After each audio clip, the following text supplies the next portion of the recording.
and for this reason, it is difficult to develop an investment footprint. So ARIA stands for Africa Resilience Investment Accelerator.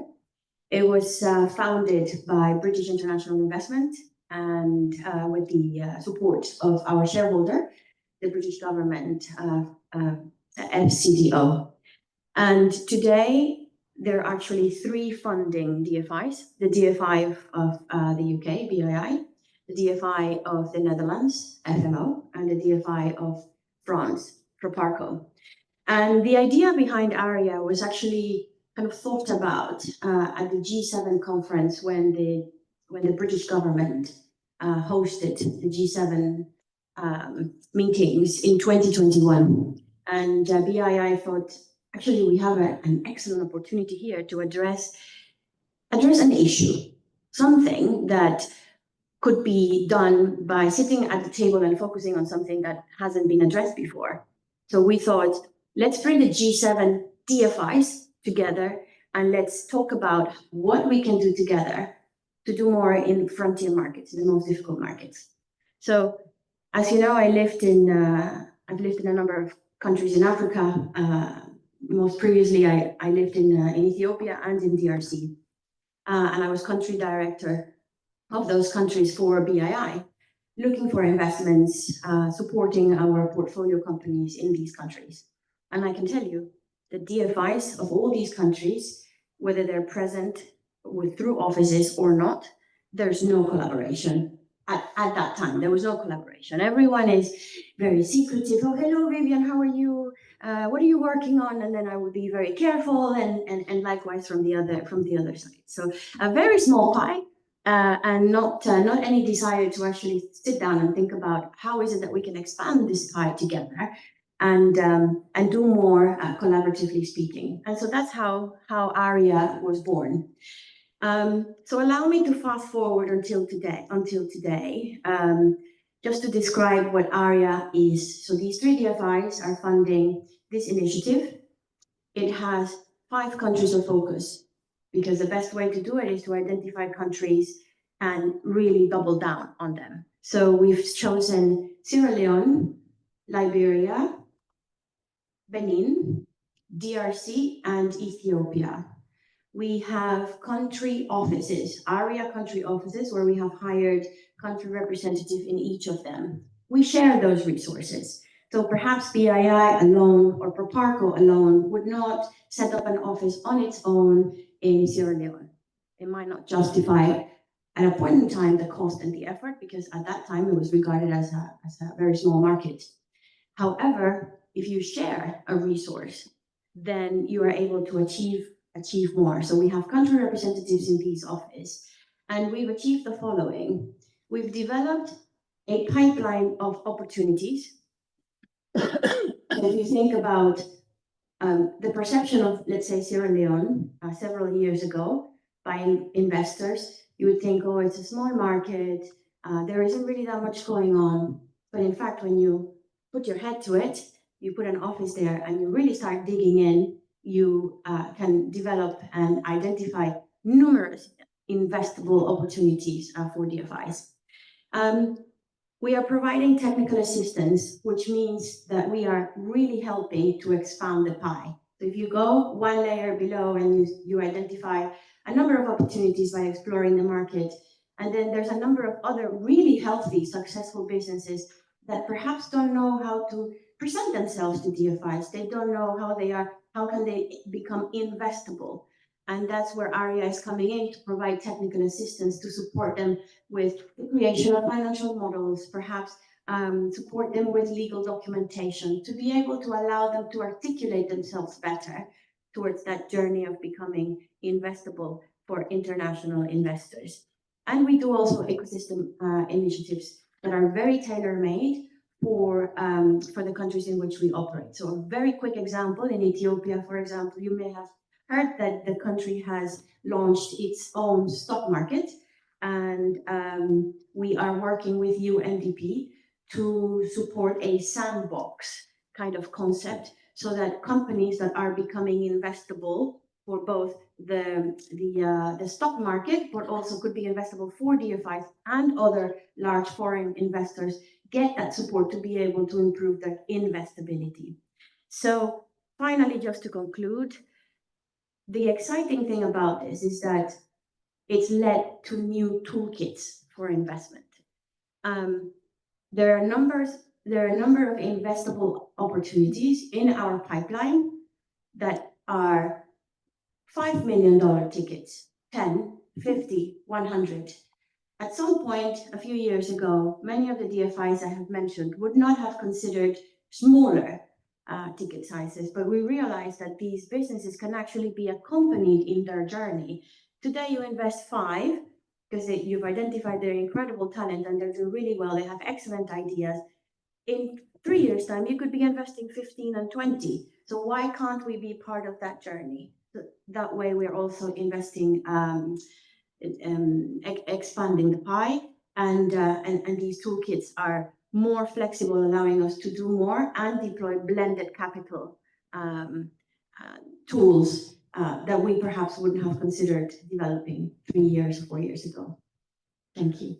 Great, thanks, Avina. And I want to come back to blended capital and kind of thinking about this, what sort of how far the investment in private sector can go in a development sense in a bit. But let me first turn to you, Jonas, and ask if you could tell us briefly kind of what Lovegrass is and what the history is, and then I'll have some follow-up questions. So if we can just start with kind of a brief introduction to the company. Okay. Thank you. It's a massive privilege for me to be here. My name is Jonas. I am originally from Ethiopia. Let me tell you a little bit about my own journey and where I'm here and why I find myself amongst you. My journey started in rural Ethiopia. I'm one of those children of a farming household, smallholder farming household in northern Ethiopia. When I finished my high school, I got a scholarship. I ended up in Bulgaria, Sofia University. And then I got another scholarship. I ended up in London. And this is from a very, very small farming village, as I said, in Ethiopia. From there, I ended up in banking and finance. I did engineering, actually, but I somehow managed to do some financial risk management trainings. I became a certified financial risk manager. I ended up in BNP Paribas, and I became a quantitative finance, joined their quantitative finance team, interest rate derivatives desk, and then in BNP Paribas, in JP Morgan, then Credit Suisse. I've spent almost a decade in Credit Suisse and credit derivatives desk. So around 2014, there was something stirring in me. I grew up farming teff. Teff is the smallest edible seed you find in Ethiopia. Most of you may have been to an Ethiopian restaurant and have eaten this flat bread. We call it injera, which is a conduit for all sorts of sauces we use. It's a staple in Ethiopia. It's a gluten-free seed, similar to quinoa. So a while, some 10, 14, 15 years ago now, a group of Dutch businessmen patented the use of teff for industrial use. And that patent, the more I look into it, the more I dig into it, it was painful for me to watch that here you have millions of Ethiopians depending on farming teff. My own family, effectively, myself, if you could go a little bit further back. And then a group of businessmen literally dispossessing an entire nation of its main produce. It was pretty painful for me. And after around 2014, 2015, it was impossible for me to focus on the job that I do. And with a very supportive wife, I was given the go-ahead to just, in a very pretty cavalier fashion, just abandon my job and went back to Ethiopia to start Lovegrass. So our trading name, Lovegrass is our company name, Lovegrass Limited. Our trading name is Lovegrass Ethiopia. Lovegrass is another name for this seed. TEF. So Love Grass Ethiopia really means TEF is Ethiopia. That's really fighting against this pattern. So that's how our business started. Before I go back to Ethiopia, we set out three missions. We call it the three tenets of Love Grass. Can we create products, industrial product, commercial products that we can sell to the world from TEF? Can we? If we can't, then whether somebody patented it or took it away, it doesn't matter, because Ethiopia, nobody stops us from exporting the raw grain or flour. That was the first thing we wanted to prove. So can we produce pasta, breakfast cereal, energy drink, etc., and use our own brand, our own marketing story, and really sell this to the world? That's the first thing we wanted to prove. The other thing is something very close to my heart again, which is the farming community. Can we work with the farming community? Can we create something to improve the yield of what goes on in a small scale, of course? Can we improve a model, work on a model? And the third one was malnutrition. Can we come up with something to fight malnutrition? Where I grew up, availability of fruits and vitamins and minerals, shortage of it, this is a massive issue. So can we do that? So with these three tenets mission, I went back to Ethiopia in 2016 when I left my job, and I went back to Ethiopia. That's a short history of Love Grass. I'll tell you more where we are with all these three missions. Yeah. Can I follow up on that and ask? So in running the company in the last 8 years, how important has your experience in London been? Connections, contacts, what is it? I mean, we often think about, we would have looked and said, brain drain. We have a very capable,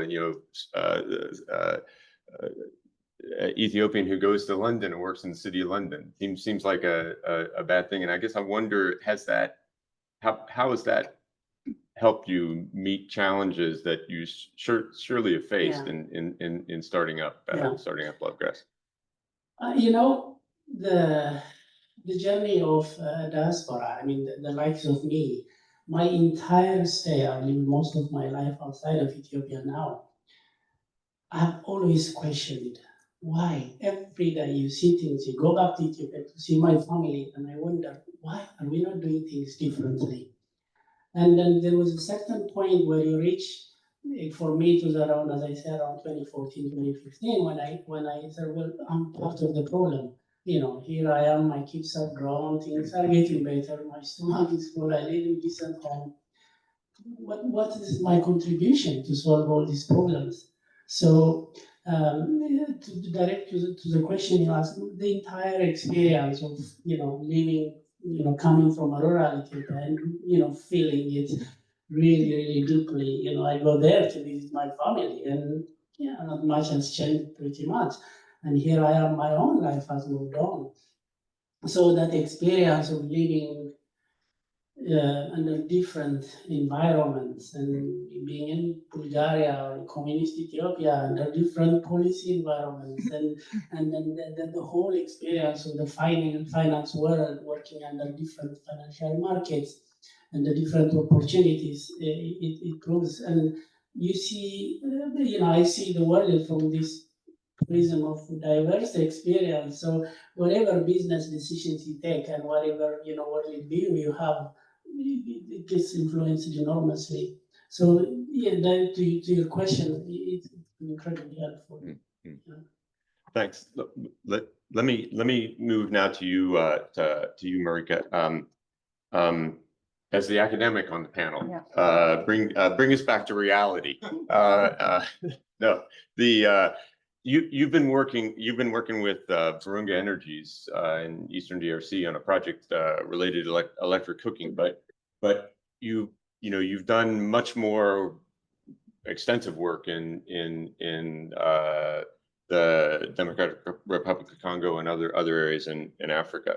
I guess a narrow question is what's the role of electricity, if we think about sort of private sector development, electricity is sort of certainly one of the keys to being able to develop the firms and so forth. But what's the role of electricity in conflict and in the interaction between conflict and electricity? Yeah, thank you. So I think, first of all, it's an important question and a very relevant one, because at this moment, about 700 people worldwide do not have access to electricity. And these people are not randomly distributed. 700 million, 700 I think. million. Yeah. Sorry, Yeah. what did I say? You said 700. So I thought we'd made a lot of progress. Well, actually, we made a lot of progress. These are probably the people that are hardest to reach. So they're not randomly distributed across the globe. 4 out of 5 of these 700 million people live in sub-Saharan Africa, and many of those in fragile and conflict-affected contexts. So the question, to what extent, if and how electricity can reduce maybe violence, is an important question. And as you pointed out, I'm the academic on the panel, and I believe you earlier gave me green light to be a bit boring because of that, and that's why I will start with a bit of theory. So theoretically, how can we think about this question? Can electricity reduce violence? And I think there are 2 important steps in the theory. And the first step is from electricity to well-being and employment. And then the second step is from well-being and employment to a reduction in violence. Now, the mechanisms for the first step, are at 2 levels: households and firms and employment. So household well-being can improve with access to electricity because household comfort improves. It can have beneficial effects on health and budget because household can transition from polluting and expensive sources of energy to this cleaner and cheaper source of energy. And even households that are not connected to the grid can benefit because public lighting can improve security and also improve perceived security. So household well-being could, in theory, increase. And then moving to the firm side, firms could also massively benefit. And you mentioned I work in Eastern Congo, and there most of the firms, prior to being connected to a reliable grid, they were relying on gasoline-powered generators. And these are 3 times as expensive as getting electricity from the grid. So you can imagine if you get this access to a much cheaper source, this can boost your firm. It can create also firms that were before not viable, and so it can create jobs, right? And then the second step in the theory is going from this increased well-being and jobs to reduce violence. And there are 2 main mechanisms, or bits of complexities as well, but the first main mechanism is by improved public sentiment, the hearts and minds mechanism. So people become just less supportive of non-state armed groups. And then secondly, there's the famous or infamous opportunity cost channel, so that people have a job and so they're less interested in joining armed groups. So this is the optimistic theory. You can nuance that in 2 important ways. First, while electricity may be an enabling factor to create more jobs, it's certainly not a sufficient one. You need a lot of other complementary factors to be in place. I mean, if there is no rule of law, you're not going to invest in machinery. There's no contract enforcement. Maybe you don't have access to markets because there are no roads. Maybe there is a lot of insecurity and violence. Maybe you're getting extorted by armed groups. So electricity cannot be the only factor, and certainly not a sufficient factor. And then related to the second step in the theory, there's also a complexity, because many conflicts do not turn just around economic motivations. So greed is not the only factor in play, of course. And then secondly, even if greed is a factor, and so even if jobs then reduce support to armed groups are not going to just sit back and watch this thing being unfolded if it weakens their own strength. So they may actually start actively sabotaging the economic investments. So it may backfire. So to sum up the theory, in theory, electricity can reduce violence, but only under certain conditions. And maybe I can now speak a bit about the evidence that we found in North Kivu, where, as you said, Virunga Energies is now providing electricity, and they have started this since 2014, when they started constructing hydropower installations and connecting different localities, and today they connected 20 more rural localities and one big mega city, Goma. And in these localities and this city, they are providing free public lighting, free access to electricity for health centers, schools. And they're also connecting households and private firms. So far, 30,000 households, 2,000 firms. And so we, as an academic team, and I have a quarter also in the audience, can maybe correct me as the panel goes along. But as an academic team, we joined in 2018. And at that time, the electricity rollout was ongoing. And so we could actually use, can I use a technical term, sure. A difference in difference estimate to kind of estimate the impact of the electricity rollout. And that's what we did, relying on several data sources, satellite data, survey data at the level of households, at the level of firms, also police records on crime, and ECLA data, armed conflict location event data. And I can go into detail of the methodology maybe later, but I don't think we will we'll have time for that. But so just in a nutshell, what we found is that actually the jobs reduced violence, that electricity could generate economic activity and jobs, and also that public lighting reduced crime very significantly. And so I think these results are very encouraging and even impressive or heroic, even if you consider the very difficult context in which this firm has to operate. So I'm curious. So you mentioned a couple of times firms in the discussion about electricity generally, and so I mean I might think that electricity is necessary for development, but not sufficient, that the other things are required as well. And I guess I'm curious for any of the panelists to kind of think about kind of what is it that, it's an opportunity that here seems to have been enough to drive at least some job creation, some private sector firm development. But how do we think about this in sort of the most conflictive, most fragile places? What, the infrastructure by itself, do we think that'll be sufficient in places, or do we think there are other things? Is there something special about Eastern DRC that enabled that to happen there, but it might not be as effective at other places? Mm.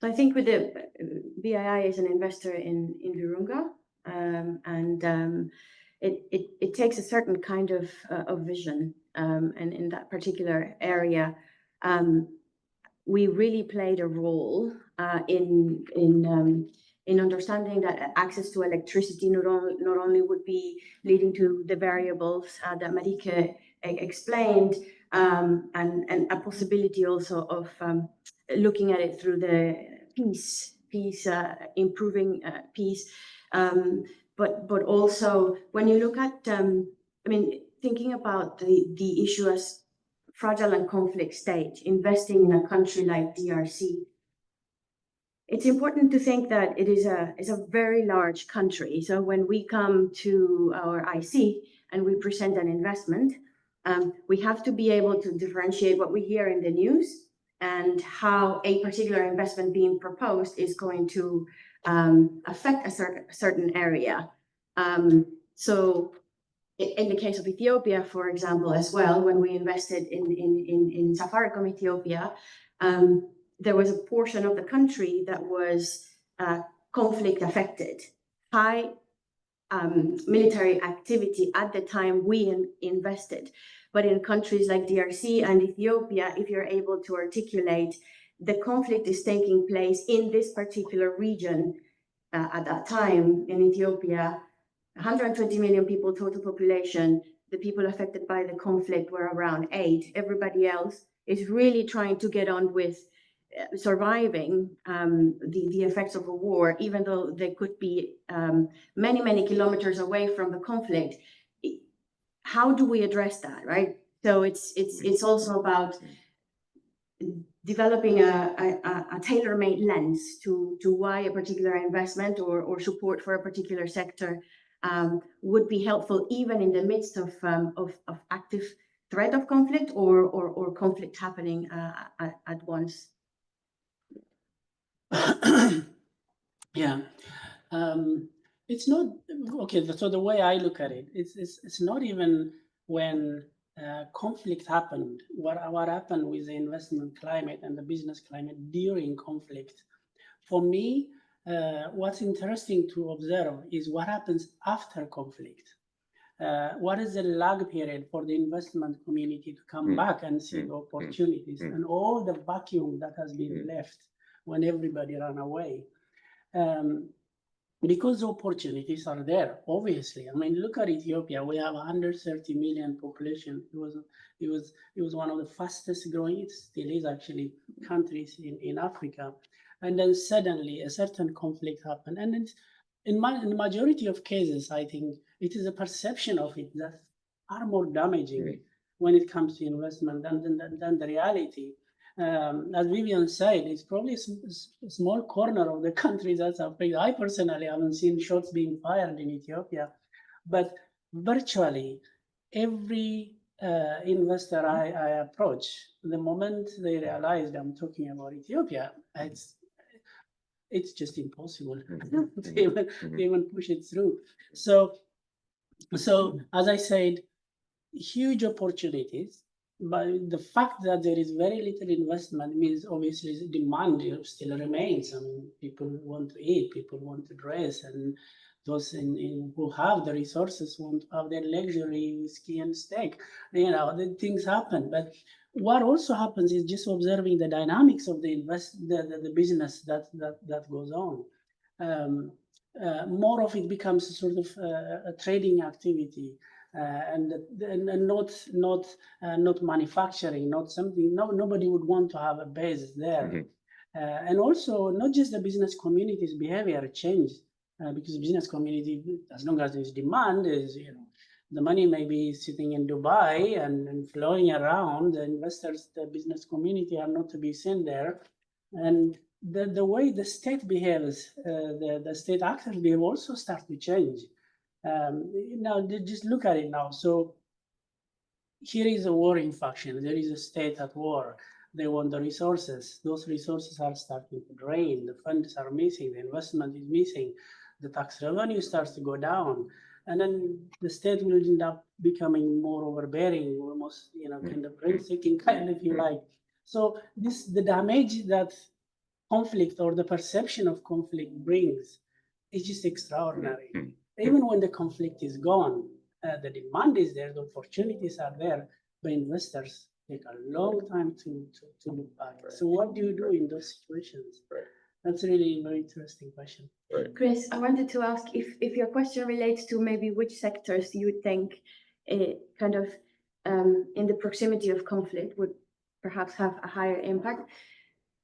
Hearing you to speak, I would say infrastructure and access to financing, right? You'd have to think systemic change to be able to support private sector, even in spite of conflict conditions. To me, those two sectors are of a systemic nature. When you let's say, for example, do partnerships with banks, these banks have branches often in very, very remote areas. So it's a way to negotiate with a bank, for example, and say, let's agree a loan, we will give you a loan, and that loan is to be lent to businesses that are regarded as SMEs. And then you start really supporting a level of commercial activity that regularly doesn't have access to finance. And to do so in the midst of a fragile situation is quite systemic and impactful. Marika, let me ask you on this question, on the idea of sort of infrastructure, access to finance, other things that might come in with this. In your experience working in the area where Virunga is, where conflict is, it's not somewhere in the distance. It's there, and they're in the middle. What are the particular challenges you've seen there that the private sector generally, or Virunga has faced. Yeah, so indeed, it's unfortunately it's very much Yeah. an ongoing conflict and not at all a post-conflict situation. So for the few times that I actually traveled to North Kivu, and certainly when I was in the headquarters of Virunga, I did hear gunshots, and we did need to have armed escorts to kind of just be able to move around. So it's a very, very challenging security environment. It's not that conflict is everywhere, so it is localized in certain hotspots. But sooner or later, you will cross paths with the non-state armed groups. You cannot avoid them everywhere all the time. And maybe I can give a small example of that. So as I mentioned, Virunga constructed hydropower plants, and these plants generated like 60,000 jobs.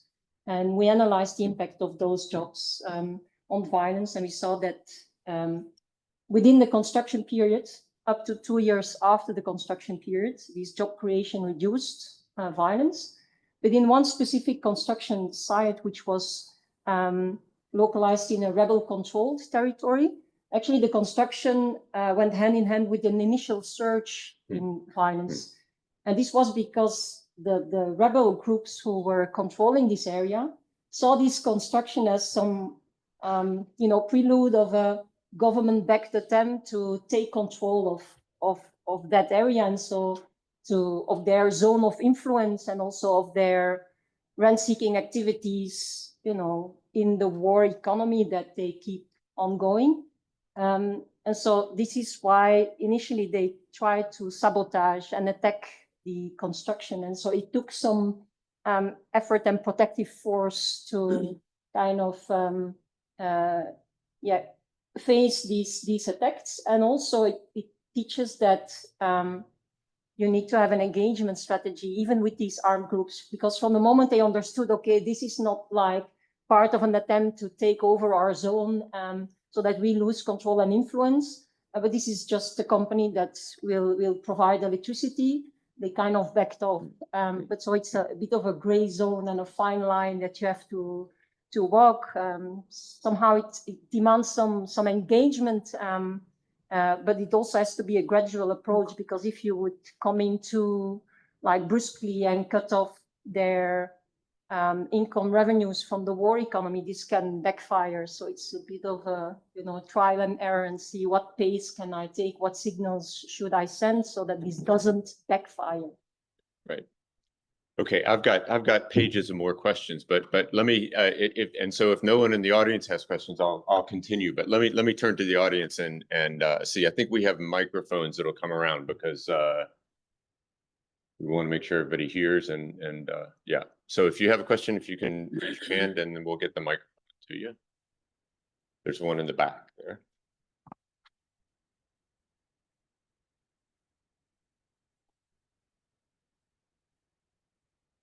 If you could just briefly introduce yourself. Yes, thank you very much. My name is Adrian. Please pardon my voice, but I just wanted to find out the timing of investment was actually my question, and you had actually mentioned something about that, because I was wondering if the war is on, how does this provide an incentive for investment? How do they catch me into the investment? Or how do they take advantage of this investment, especially when the war is on? Or maybe we need to understand the dynamics of the war, and then how the investment comes in to augment jobs and all that. Then I wanted to find out the criterion for the selection of the countries or the states that you actually was fragility, conflict, and incentive for investment, or moving into these African states. From Vivian, thank you. Who wants to jump in on the first one? Yeah, I can understand. When the war is on, nobody wins in a war situation. It's like no one wins in an earthquake kind of situation. It's a mess. The question is, mess or not, the society needs investment. Investment is the only thing that can make the change. So how can one create the opportunities there? Remember, business is about opportunities. When there is little investment, which means the opportunities are everywhere. It's not a lack of opportunity, but making use of those opportunities, you know, and making sure that the resources are available. I mean, I can speak about my own Ethiopia. I can tell you, this is a nation of entrepreneurs. I see all sorts of restless youngsters wanting to transform that country. But the resources, when I say resources, it's not just purely financial as well. There are all sorts of other resources that could be made available. When those are withdrawn completely, then it becomes, you know, kind of a self-fulfilling prophecy. So I don't know. I guess my colleagues will know a lot more about what can be done during a war situation, because life has to go on. For me, it's a perceived war and famine as the two are almost inseparable. Remember, I mean, I grew up during the 80s, where almost the image of Ethiopia was plastered around the world as the hunger zone, the Live Aid, you know, well-meaning people, but that perception lingers on my entire life. I have fought this telling people, you know, on my banking or whatever, I'm so highly well-read people. Ethiopia is not a desert. It's not a hungry society. It's a rainy country. It's considered the water table of Africa. So how can you, we're talking here a lifetime, a generation, 30, 40 years ago. So people still perceive that. The perception of a nation is what's the most damaging, in my opinion. What can be done? And look, business is about opportunities. The opportunities are there. And businessmen, businesswomen, investors want to hear good news. How can we create good news? How can we create? We cannot transform everything, but how can we elevate those few risk takers you may find here and there, and those good news are spread? And how can those be supported? Yeah, I think that's the most interesting one. Yeah, so maybe I can add to that I agree, mess or not, something needs to be done. And so in the case of electricity, electricity is also purifying the waters. So without electricity, no access to safe water. That's a basic need. And you need to provide that even in a war context, just for humanitarian purposes. And then secondly, it's also maybe important to know that Virunga Energies is part of a public-private partnership, Virunga Alliance, that also tries to protect the park, Virunga National Park. And if in a war context you wouldn't act, people would continue slash and burn agriculture in the park, hunt, cut trees for timber trade, for charcoal use. And so you would lose this heritage if you don't act. And this was also one of the motivations of Virunga Energy, to provide an alternative source of energy so that people could focus on transforming agricultural products and moving up this value chain rather than engaging in these subsistence activities that were really damaging for the park. Veen, do you want to say something about the choice of countries? Sure. If I could merge an answer to address both questions, I think, at least from a DFI's perspective, if we take a step back, we exist to invest in the private sector to support job creation, to support access to electricity, female integration into economies, etc., etc.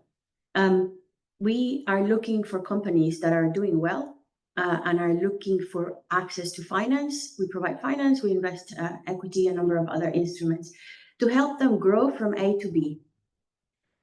If a particular business is located in an area of active conflict, closing an investment on that business is very, very difficult. If you're operating... Just to say, closing means making, right? Making, not the first stage, right? If we are invested into a business and that business finds itself in conflict, such as Virunga, then we will move heaven and earth to support that business. But when you propose your investment thesis, when you think about how am I going to support this business, as you're preparing your investment to be able to make it in the first place, if the business is affected by conflict, it is really, really hard because they're not able to operate. So, and I will give you a live example addressing your second question. When we sat down to think about how do we choose countries for ARIA, we knew that many of these countries had undergone conflict, and some of them are undergoing conflict, but it's not in the entire country, right? In the case of Ethiopia at that time, Tigray was still quite active. And DRC, the Eastern DRC has been active for a long time. At that time, we chose Sierra Leone, Liberia, Burkina Faso, Ethiopia, and DRC. The situation in Burkina in 2021, 2022 became untenable. We could not visit. So we had to draw a line and say, for ARIA, there's many DFIs coming together. We need to visit the environment. We need to meet with government. We need to visit these company operations. And if it's not safe for us to do it, we cannot. We will have to put that on pause. And we switched Burkina Faso to Benin. And hopefully we will be able to welcome them back into the countries of focus. But at the moment, no.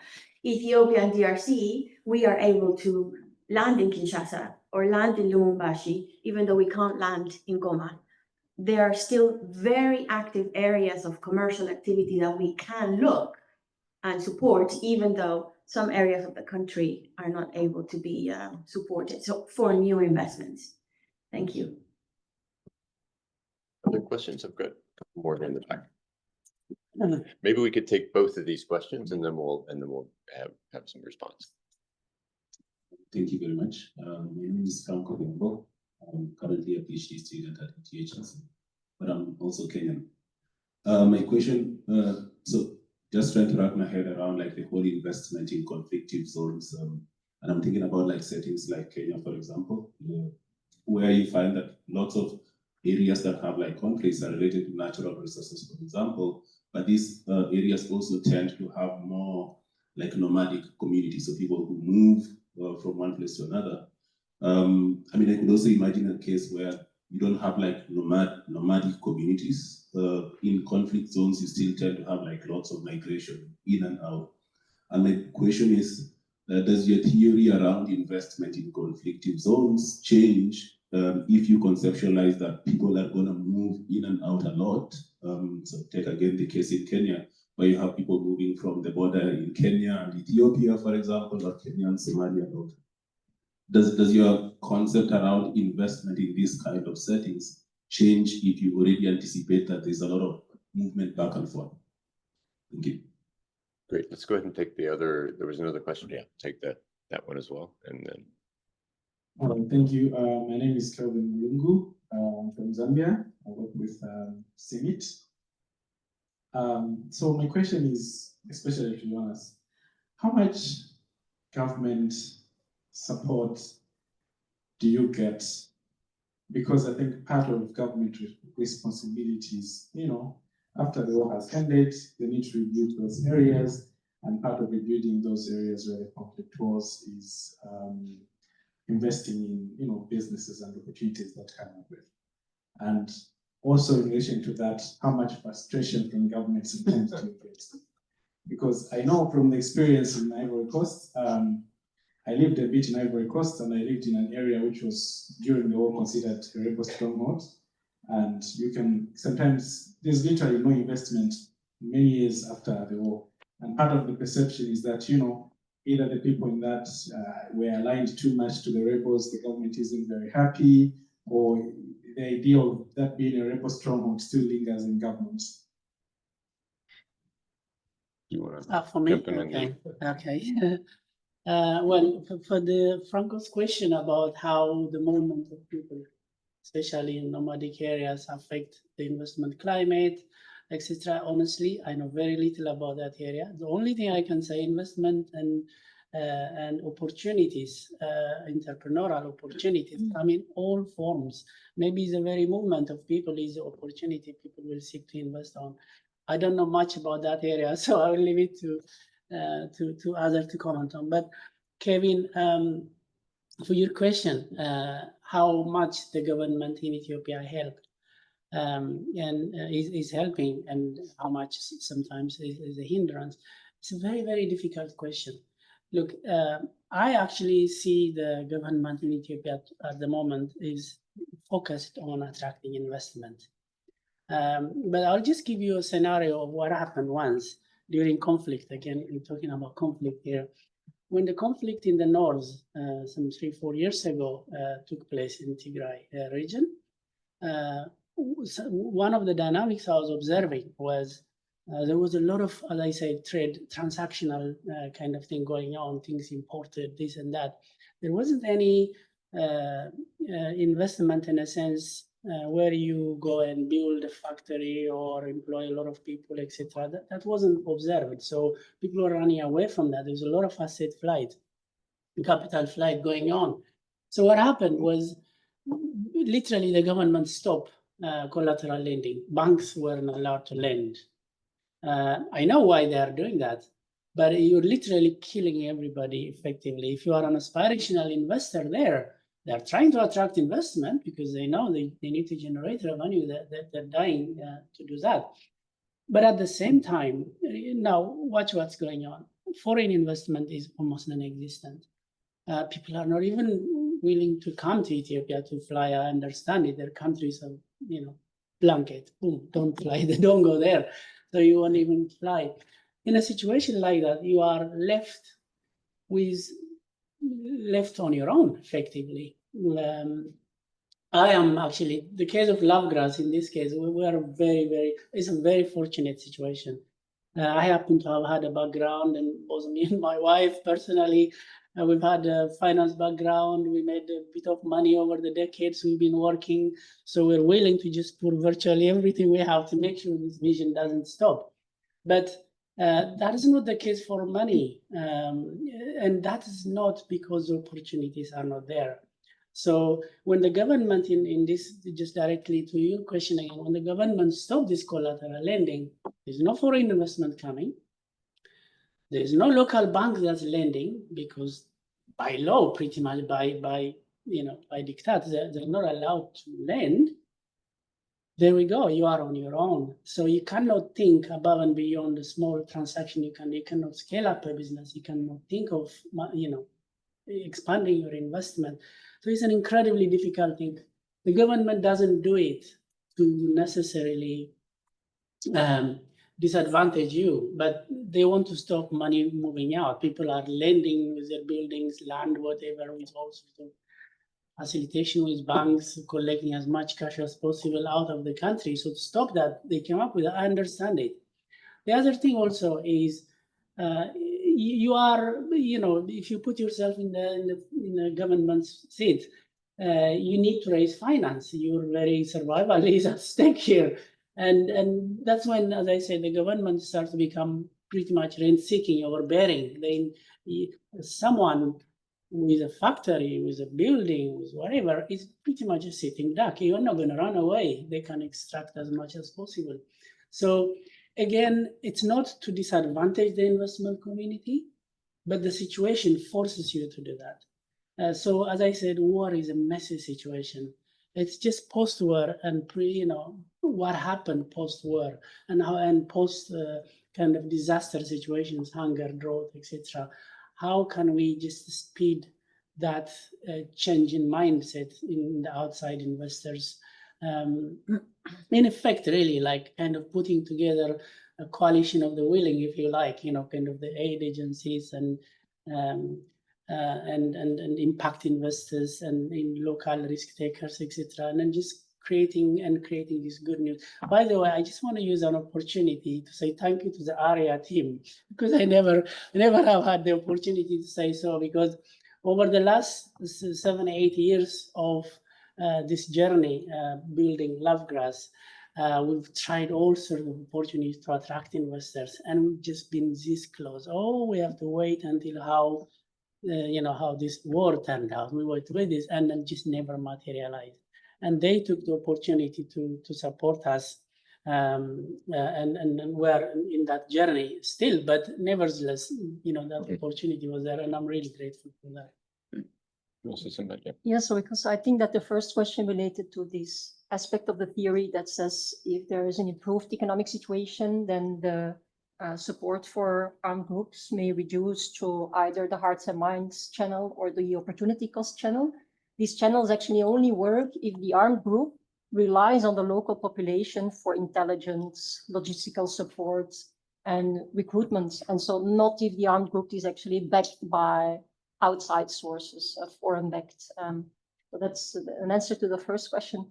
Now related to the second question, government support, I agree with Jonas that as long as the firms pay taxes, they are like a duck that produces golden eggs. But the government, of course, has to keep themselves also in check and not crush it by heavily taxing it. So keep the rent seeking in check. But in the case of Virunga, this works because Virunga provides very essential and tangible and visible services such as public lighting, such as access to clean water, and also contributes to the legitimacy of the government by doing so. So would not be in the interest of the government at all to crush it by too heavily taxing it. Let me follow up on some of these thoughts with maybe a last sort of topic in a sense. Foreign aid has had a rough couple of months, and when I think about investing in some of these some of the most difficult places, the conflict affected places, I guess my question is whether we talk about government support, you talk about your own sort of capital and investing in the enterprises, but what's the role of blended finance or grants capital built into investment capital in getting the private sector, whether it's infrastructure, whether it's private firms, off the ground in these environments? I mean, it may be relatively straightforward to go into stable markets and invest impact capital at least, but in these fragile states of conflict affected areas, much more of a challenge. And so I'm curious on your thoughts on the interaction between aid and investment and how we think about that. Right. Yeah, absolutely. A quick response would be, we need to get creative. So I think thoughts that we've been kind of going through at the moment relate to the fact that because there is a diminished pool to support what is called ODA, Overseas Development Assistance, those pools of funding are decreasing significantly. So we need to look at what already exists and how can we be creative to make our money extend further by way of impact, by way of continuing the investment rhythm. And we're starting to think about existing platforms like ARIA. There's a number of other DFIs leading mobilization platforms to be able to say, okay, if go back to our governments or donor agencies, would you be interested in supporting the blended risk absorption component of a particular facility or fund? That way, you still support the variables that matter to both of us, whether it's job creation, access to electricity, the bits that we've just discussed, and the investment element, of course, continues. Extends beyond a certain throughout the investment cycle. I think mobilization is absolutely crucial here. We cannot afford to act independently anymore. It's just not possible. We need to look at the various pots where they exist and really blend them literally and create facilities that are able to hit a number of birds with one stone. Yeah. Anyone else want to- Yeah, well, I have a lot to say about this, as I'm sure you can imagine, because it's a lived experience for me. I mean, as I said, I grew up in the 80s. This is the kind of the live aid generation, if you like, and a generation has been condemned, in effect, to this perception that there is nothing but problems to talk about when it comes to Ethiopia. Well, look, this is quite sad, because in effect there must be some cocktail of the mixture that can be done. So hold on. What I'm trying to say here is aid bad or good? Can we really distinctly say, oh, this aid is bad or this aid is good? Is a Marshall Plan a bad kind of aid? Isn't Western Europe where it is because of what happened from Canada, the US, etc.? Isn't Korea, the support it got? That kind of the aid then was increasing the European industrial output. It was about opening the markets to the European industrial output. Same thing in East Asia.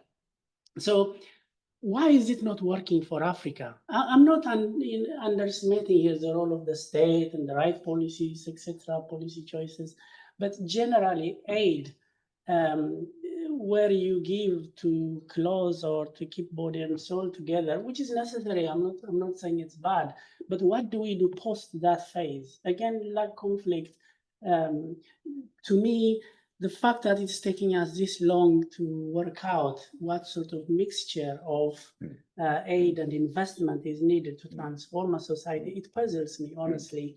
And I think that's what I was saying earlier, the kind of like this coalition of the willing. I know it's a very popular expression lately. Kind of the impact investors. I would rather call it impact investment. Seeing opportunities, creating, these success stories. Investors love success stories, and why not? I mean, that's why everybody goes around Silicon Valley, and not every idea leads to billion-dollar investment. But nevertheless, one or two stories are talked about, and then of course all the money goes there. Why cannot we create this in our continent? And I think that's basically where it is. Impact investors. I vote for that. Yeah, so is aid good or bad? That's a really old. That wasn't really my question. Yeah, but- debate in the academics. But I'm all for blended finance, certainly in these fragile and conflict-affected zones. First, aid can, I don't say it's always, but it can be top-down. And I think investment has to be contextual. You have to provide people with a good that's desirable, affordable, reliable. So in a way, you're forced to be bottom up.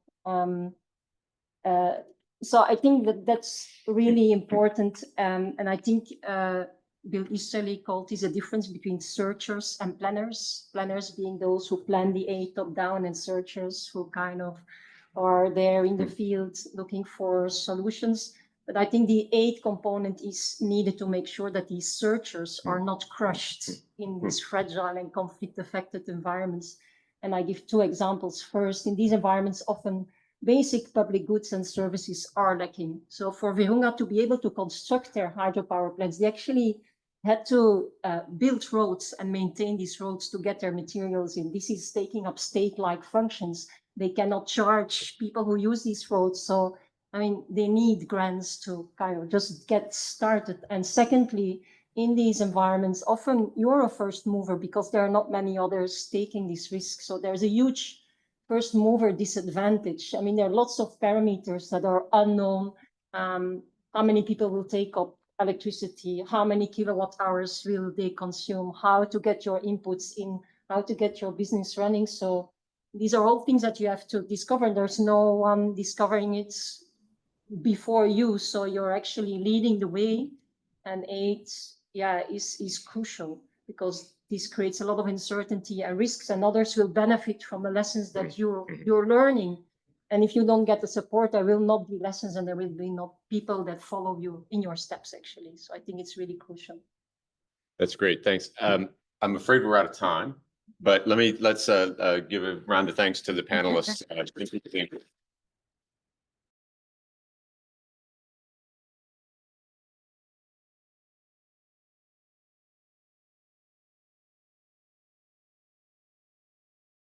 Okay, welcome back, everybody. It's my great pleasure, again in many more ways than one, to introduce Leslie Masdorp, who is the Chief Executive Officer of British International Investment, which is the UK's development finance institution. Leslie was previously, immediately before he came to BII, was Vice President and Chief Financial Officer at the New Development Bank based in Shanghai, China, and he was there for 9 years. Over a 25-year period, he's held senior leadership positions at many global financial institutions, including International Advisor to Goldman Sachs, Vice Chairman at Barclays Capital, and President of Bank of America Merrill Lynch in South Africa. In early years of South Africa's democratic era, he held key roles in the government of South Africa, including special advisor to the Minister of Labor and Deputy Director General responsible for restructuring of state-owned enterprises. And if we had more time, he could tell us more about that era of his life, which was, I think, quite impactful and quite interesting.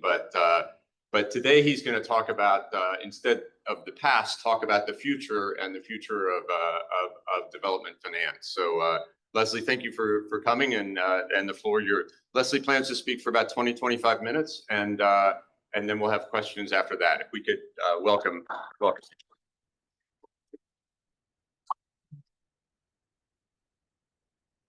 Thank you very much, Chris, for the kind introduction. I hope to maybe just paint the contours of what I see as the trends that will shape development finance into the future, and hopefully that will lay the foundations for an interesting conversation that we will have afterwards. Let me just start out by maybe some basic sort of definitions. When I talk about development finance, I'm referring to an industry that comprises of both banks, multilateral development banks specifically, institutions like the World Bank, Asia Development Bank, Africa Development Bank, European Investment Bank, and so on.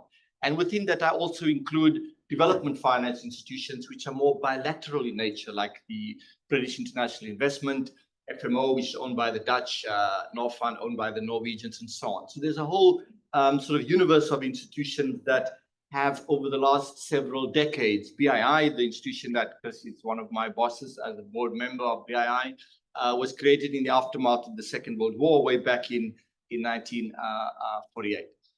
Maybe just to start out, the remarks that I want to make today is really sort of part of a series of reflections that we are currently doing in preparation for what's called the Finance for Development Conference, which will be held in Seville in Spain in July.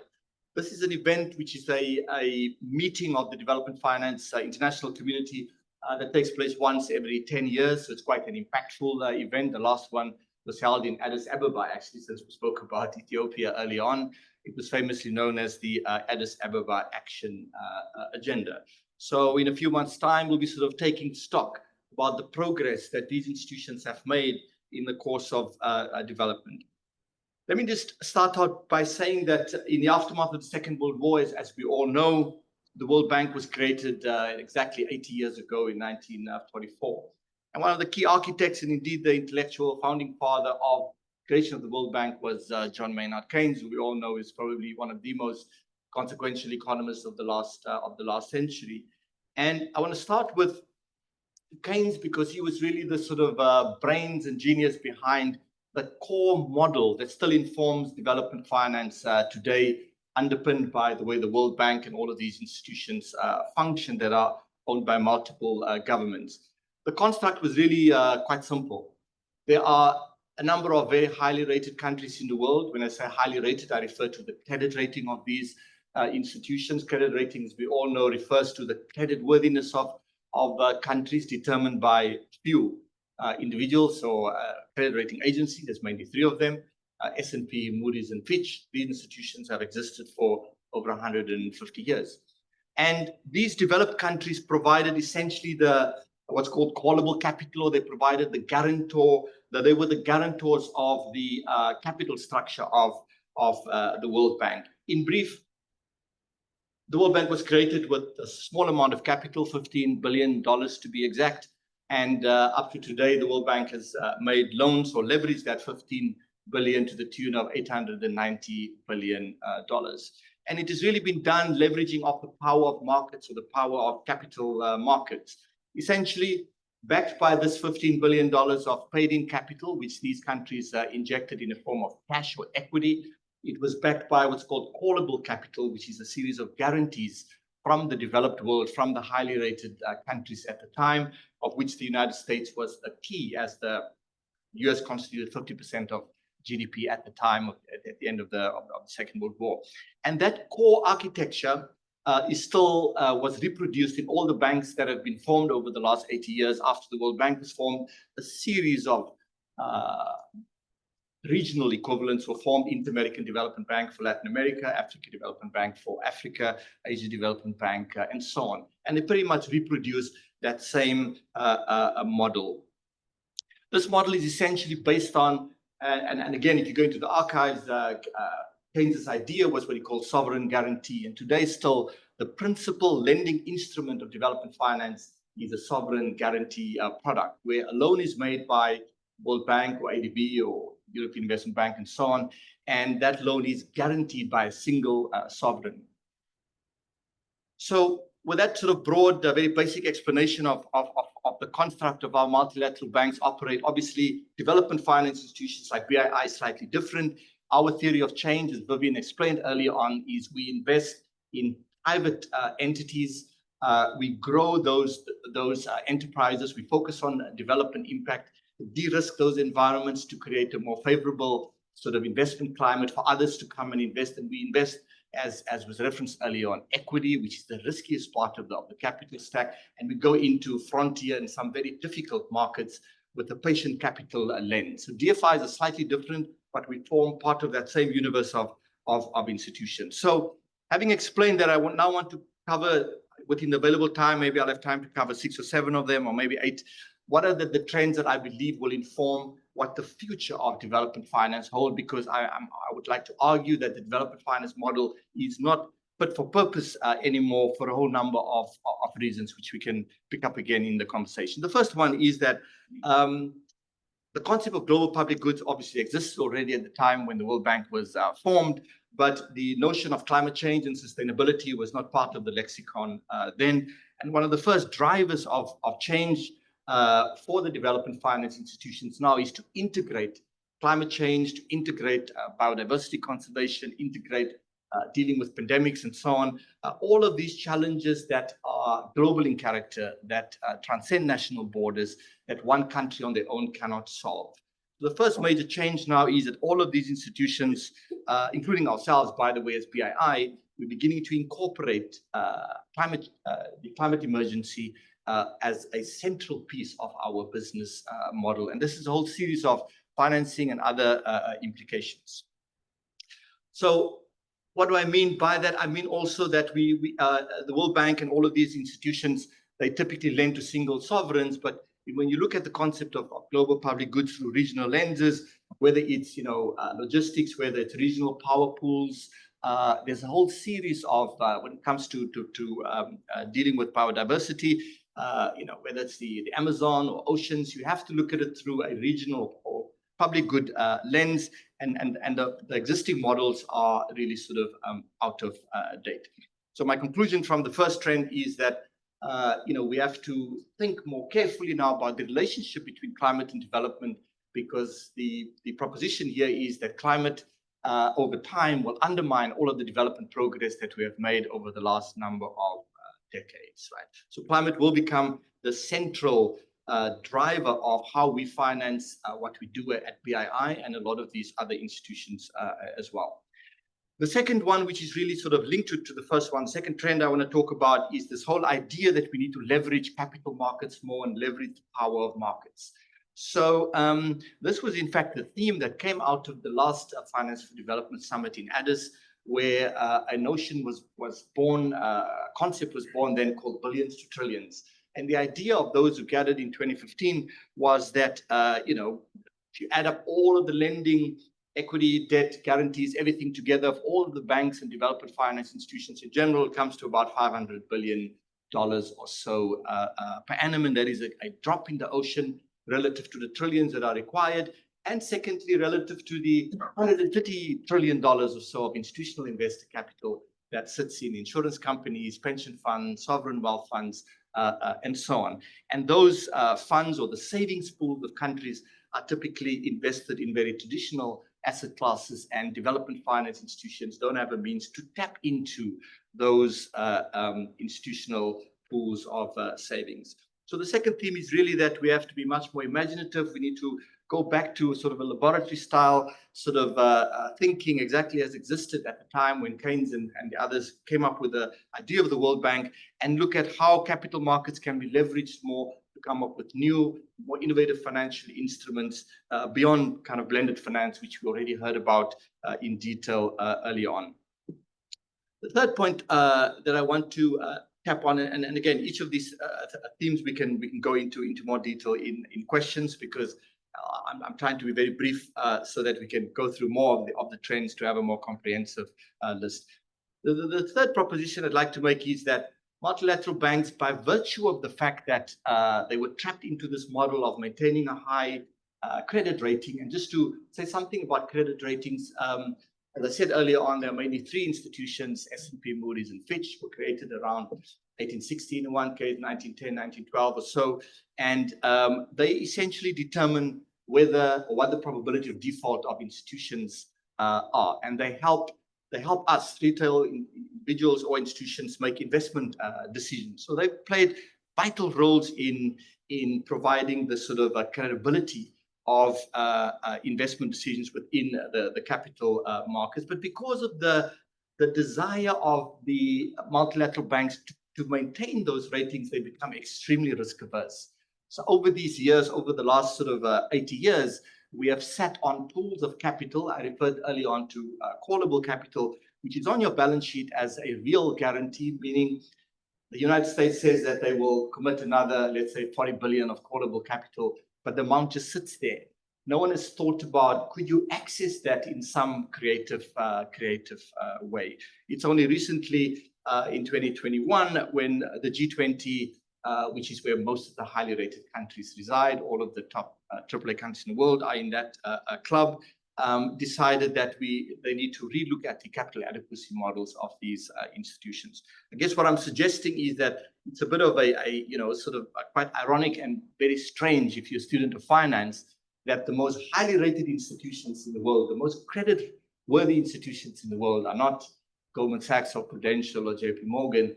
The most highly rated institutions rated by all of these agencies are the development finance institutions, the World Bank, European Investment Bank, Asia Development Bank, and so on. So this is all about changing the risk appetite, the way in which we define risk. All of that is currently being subjected to more detailed scrutiny, because the proposition is that these institutions have become too risk averse over time. The third trend that I'd like to talk about, which is really linked to the second one, is that there's a need to look at creative use of concessional finance. Early on, reference was made to the fact that blended finance is one of the critical sort of financial instruments that has been deployed for us to invest in some of these very difficult markets. The key point to make here is that development finance institutions in the past, including BII, has made direct investments into firms. What we now want to do is to be much more catalytic and to design financial instruments in such a way that we can crowd in institutional investor capital. And there's a whole range of potential ways in which we can do that. The fourth area that I'd like to touch on is the need for development finance institutions to function as a system. And Vivian made reference to this earlier on. DFIs, multilateral banks are all individual institutions with their own bespoke policies, their own development impact metrics, their own unique sort of regional approaches. They all look at it differently through which financial instruments they use. In our case, we use more equity relative to debt. In the case of the IFC, they deploy more guarantees and so on. Each of these institutions have become quite bespoke and in their approaches, which has made it very difficult for the institutions to function as a system. We all have common set of objectives, but we define things differently. We've even defined climate finance in different ways. So what this suggests, or one of the key arguments we wish to make at the Seville meeting, is that we need to look at harmonizing our standards, harmonizing some of our approaches, the way in which we look at development impact, to make it simpler for investee companies to deal with our institutions. To put it, give you a concrete example, if we invest in a company in Kenya or in DRC, for that company to then also try to secure an investment in another development finance institution, they have to go through separate due diligence criteria, to a whole series of DD assessments that is quite different, often very different to, let's say, those that we would do at PII. So part of this effort is to ensure that the development finance institutions can function more as a system, so that we can leverage off the complementarities of the system and leverage off the strengths of one versus, let's say, the weaknesses of the other. The next major sort of idea that we're discussing now with respect to the future is to look more at common investment platforms. In the past, as I said, we've made direct investment into individual firms. We have not looked at more portfolio approaches or looked at investment platforms across institutions. I'll give you a concrete example. The IFC, way back about 14 years ago, created a debt syndication platform, which they called MCPP, multi-lending. I can't remember the exact what it stands for now, but anyway, called MCPP. But this was an IFC created a structure. Several years later, someone in the IFC said, you know, we could easily have created this. They made this offer, a comment in a workshop, and says we could have created this instrument across the development finance institutions, and it could have leveraged significant new resources, because they were able to crowd in institutional investor capital into that vehicle, but they did it only as the IFC, that they could have done it across the system as a whole. The next trend, which I want to just sort of, again, touch on, is that typically the way these institutions work is that we originate these loans, or we originate these investments, and we hold those investments for a very long time. So in the past, we looked at it as patient capital, but it can also be looked at as sort of lazy capital, in the sense that we've never looked at more creative ways at how we can recycle that capital more effectively. And once we feel that we've reached a certain level of development impact, we should offload those assets and recycle the capital into new projects. In sort of technical financial terms, we call this from originate and hold to originate and distribute. So when you originate an investment, the aim should not just be to hold that onto your balance sheet up to maturity in the case of when it's a loan, but to the point where you feel you have reached some of your investment or development impact metrics, and then the loan can be unsold. Now, this is something that in finance, and I worked in traditional investment banking before, it's very a common instrument called securitization, where you could bundle a number of loans. Once the initial risk has been taken care of, let's say if you build a power project, for example, there's construction risk. There's all kinds of risks in the initial phase of a project, but once the project starts generating cash flows, it has been sufficiently de-risked. It is therefore possible for you to package a lot of those loans and on-sell them to the private sector, realize the benefit, and then recycle the capital. The next important trend that we are talking about is increasingly making use of local currency financing. the entire model of development finance has been predicated on the notion that the cheapest form of capital is in US dollars, which has been the case, obviously, because, US dollar is the reserve currency of the world, and the United States have been the biggest economy of the world for at least 140 years or so. And if you want, the deepest pools of liquidity reside in dollars, and therefore we've always just assumed that we have to conduct our business in US dollars. The reality of the matter, of course, is that development, as Chris and the professors of finance of development will tell you, development is all about local capital markets, and it's all about domestic resource mobilization. What we do at an international level with our dollar sort of inflows is really just tapping into, or rather complementing, what is happening at the local level. Or to put it differently, for development to be enduring and long-lasting, it's the extent to which you can convert domestic savings, domestic pension fund money and asset management money, etc., and convert that into infrastructure in a local economy. So as development finance institutions, we really just complement that process. All and most important aspects of development happens at a local level. What this requires, though, is for us to work more what we call upstream, to work with regulators, to work with policymakers, to create the market conditions for local capital markets to evolve. And I say this because, as you know, no country has really succeeded to move up in the sort of economic prosperity ladder unless they've got deep, solid financial capital markets. Let me do two more, and then I will progressively move to questions.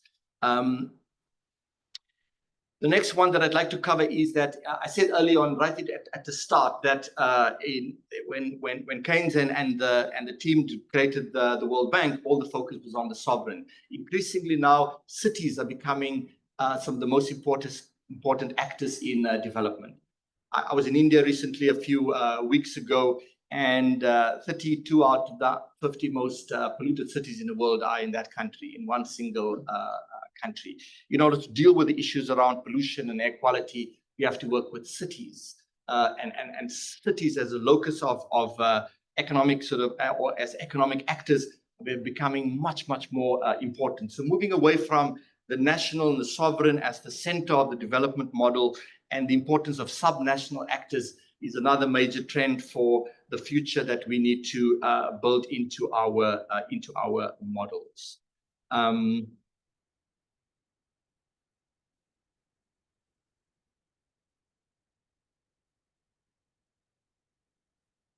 Yeah. So let me close off now and try to pull together the sort of core and essential ideas that I want to leave you with, and hopefully we can stimulate a conversation around it. There are these institutions that have existed in the world for a very long time. They're no longer fit for purpose. At the time when the United States, which was really at the helm of creating these institutions, are withdrawing from the sort of the core of the engine room that they occupied for a very long time. To the extent that the current changes that are being implemented are long-lasting, it could mean that there's a fundamental revisiting of the development model that is happening in any case, but I think it's still too early to tell. Chris also made reference in his remarks earlier on about the interesting last few months. It's important to distinguish between what has happened on the official development assistance world and the development world. The Trump administration has not in any ways come out yet with the outcomes of their review, the 90-day review into development finance institutions. That is still sort of taking place.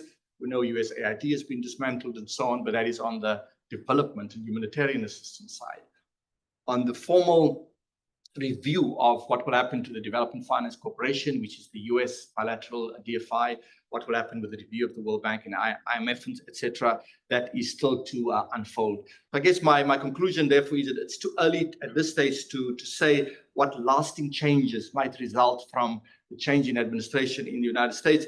However, I do want to make the point that listening to and participating in some of the conversations leading up to Seville, the Finance for Development meeting, there is a very strong sense that the rest of the world stand united to strengthen the development finance system, and the climate agenda remains at the heart of what we see as our core, as a core priority going into the future. Thank you.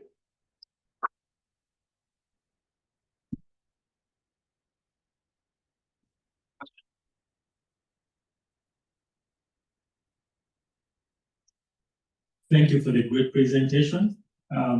Specifically, I picked out the fact that we need to shift towards subnational actors from the super sovereign when making investments.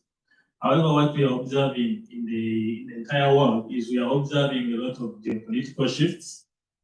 And my key question here is, are there guarantees that in the event of these shifts, that maybe there is a change in president, there is a conflict, let's say Russia-Ukraine, that the investments by BII are insulated from any of these shifts, and you will not wake up one day and say, our investments in the maybe a dam in Uganda should be stopped immediately because Uganda does not align with the new shifts in the geopolitics. Thank you. Sure. Shall I maybe see if there are more questions, and then I can tackle one or two at a time? Yeah, so thank you. Thank you. Moritz Paul, I'm a PhD candidate at Brown. Coming here for a brief respite from the head-spinning news every single day. So suppose we enter the really worst case of the US pulling out completely, no more engagement in the World Bank, the IMF, all of this, USAID gone forever. Can you at least start to like draw a picture of where do we go? How do we replace that? How do we replace that? Where do we cut? Like, where is it going to come from? Sure.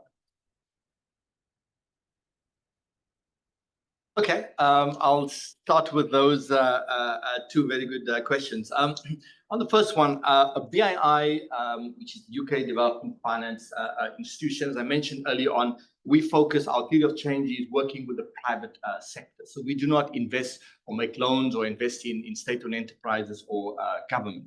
So we have a very different business model to the sort of multilateral development banks.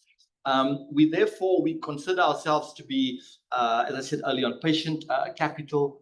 We are counter-cyclical investors. We don't take into account what's happening in markets or political cycles. We look at what market interventions can have long-term systemic impacts on markets. So we have done some very consequential investments in many parts of Africa. In Ethiopia, since we spoke about Ethiopia early on, we've invested in the second mobile operator, and as a result of us entering together with Vodafone, breaking a monopoly, the cost of data in Ethiopia went down by north of 60%. The cost of broadband with high-speed internet in that country has gone down significantly as a consequence of breaking the monopoly. We don't look at the world when we make the investments as to whether a political regime there is favorable to the United Kingdom.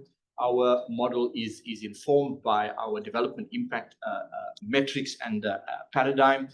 So political cycles sort of come and go, as also in the United States, to link the first question to the second one. The world is never linear. Things happen in cycles.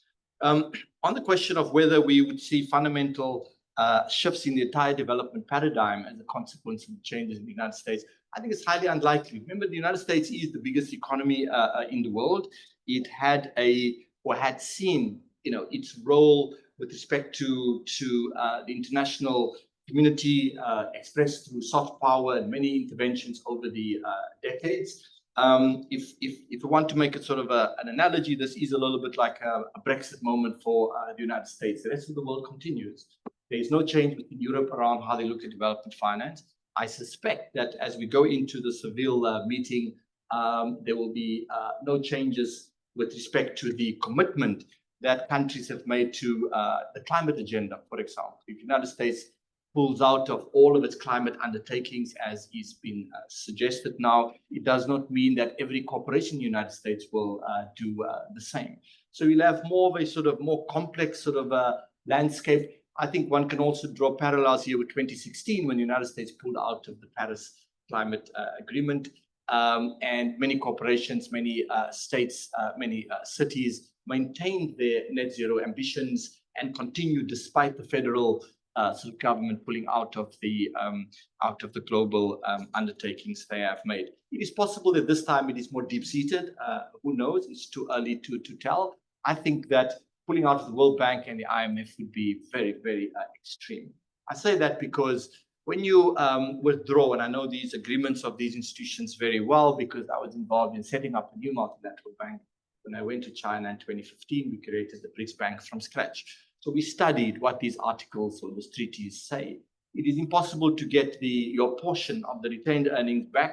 So the US put in the most capital in 1944, but it will not get a cent back from the retained earnings that have been created, the hundreds of billions that have been created, because remember, these institutions don't pay dividends every year to the shareholders. The money gets simply retained. It's impossible, as the UK knows from its withdrawal from the European Investment Bank. So financially, it is a bad decision for the United States to pull out. And the IMF is focused on global financial stability. The United States arguably is, constitutes one of the largest in terms of the financial and capital markets. At the end of the day, global monetary stability is in the interest of the United States. So I can't see a scenario where they pull back from the IMF either. So it's more of an uncertain world, more world of radical uncertainty rather than fundamental destabilization.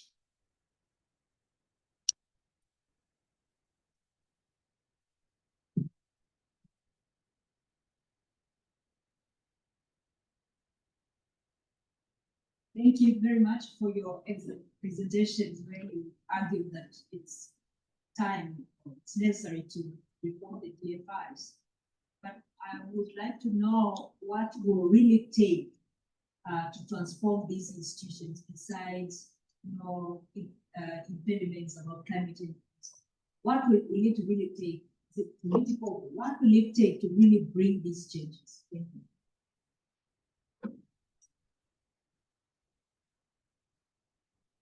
Okay, with regards to the risk-averse nature of these institutions, you said that we need more creativity in the way they invest. How do you see the role of the financial regulators change in this space? Because if you want them to become more risk-averse and more creative, we also need to contain financial contagion at the same time if we are becoming more creative. So I was wondering what you think about the role of the financial regulators in this space as well. Sure. Let me start with the first question. I mean, I think that there are a series of changes that are also required, which kind of implicit in your question, which I didn't speak about, which are more the softer elements to make the institutions more effective. And here I'm referring to culture, I'm referring to people, incentives, like how the institutions are structured. When I referred to the sort of risk aversion earlier on, people stay within the existing product suite that they have because there's no incentives to think outside of that existing toolkit, right? So we need to clearly redefine incentives. And a lot of this can only really come from the top. I think that there's a lot of very consequential changes happening right now in the World Bank because the current head of the World Bank, or the new head of the World Bank, comes from an exclusively private sector background. So he looks at the world completely differently. And he's already made some significant changes. And I'll just give you one example of the changes that was made in the last 18 months since he became the president of the World Bank. I said early on that one of the most underleveraged aspects of the development of the multilateral banks is this high credit worthiness which they have, which has never really been sort of tapped on. So providing guarantees, and a guarantee is simply a commitment from you as an institution that should the obligor fail to, or that you would step in as a highly rated institution. So let me make it concrete. If you have a guarantee from me, from let's say BII, and you go with that letter to the bank, you can raise funding from a normal commercial institution on the back that there's very little probability of me defaulting. What Ajay Banga did at the World Bank was to elevate the role of guarantees in the World Bank, in the IFC, and within MIGA, which is the multilateral institution responsible for guarantees. He put all of these together. He simplified the documentation around how guarantee platforms work. And it's not sort of radical insight, which it was literally something that should have been done a long time ago that he implemented. So changing incentives, giving sort of, or making it more conducive for people to take risk is something that has to be a tone that has to be set right at the top. The second point, the boards of these institutions need to set more higher ambition with respect to scale and incentivize the institutions to get this mobilization piece right. I said earlier on, one of the biggest changes that I suspect will define the future of development finance is the greater use of or crowding in or mobilizing of private capital. In order to succeed in that, you need more targets around mobilization. So people need to be given the guidance that for every $1 that you invest in a particular market, you need to mobilize $3 or $4 from the private sector. If that becomes a new metric, behavior will change. So there's a series of kind of incentives that I think can introduce more fundamental changes over time. But these things will take time. The second question again, Robert. Yeah. I think that there is already a series of changes underway. You might know that there's something called the Network for Greening the Financial Systems, just to give one concrete example. Around 2016, 2017, after the Paris Agreement was signed, financial regulators came together and they basically came to the realization that naturally they need to collaborate because, climate risk now needs to be modeled. Because if you now look at the world of finance, you need to take into account, if you look at the creditworthiness of a bank, for example, how much of that bank's asset base or balance sheet comprise of coal, fossil fuel-based assets. And you need to factor that into the valuation models. So these processes of change are happening at a very, very rapid rate. So with respect to climate, doesn't matter what the US or any governments politically might think, the reality of the matter is that we are on a path now where pension funds, asset managers, they are all, when they build their strategic asset allocation models, they look at these metrics. How green are the assets that we are acquiring, or how dirty is our portfolio with respect to the fossil fuel assets we already hold, because these will become stranded assets in, let's say, 15, 20, 25 years time. So I guess what I'm suggesting to you is that there are already a series of changes happening amongst the financial supervisors, banks, central banks, and so on, which will over time lead to the greening of capital markets. And in London, for example, or in the UK government has set as an ambition wanting to make the City of London, which is really the heart of all of the institutions that comprise the City of London, the ambition is to make London the sort of green hub of global finance. And we are well on that path in my opinion.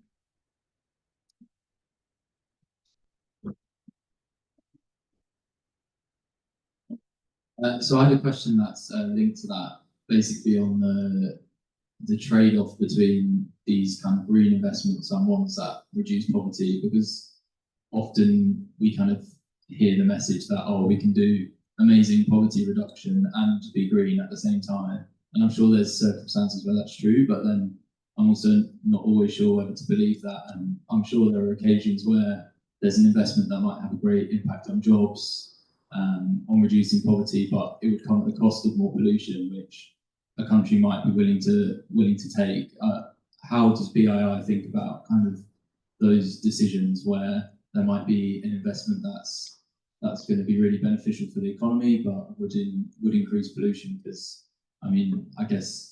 personally, I'd be in favour of those investments, even if they do increase pollution. And I think a lot of countries want to make those decisions, but I was wondering how you think about it.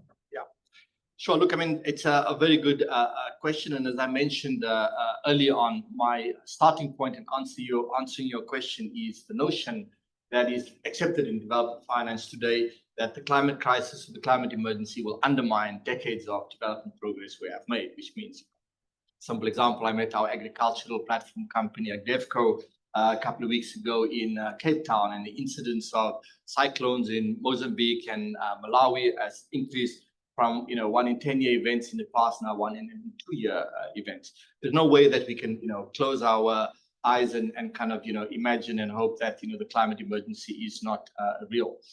The key point to make is that the discussion around the relationship between development and climate, or poverty alleviation and climate, you know, probably gained earnest in around 2013. Before Paris already, there was a commission which Lord Nick Stern from LSE was one of the leading players on around 2013. It was a growth and climate sort of a commission with a number of ministers of finance. Trevor Manuel from South Africa and a number of others sat on that commission, and they discussed this.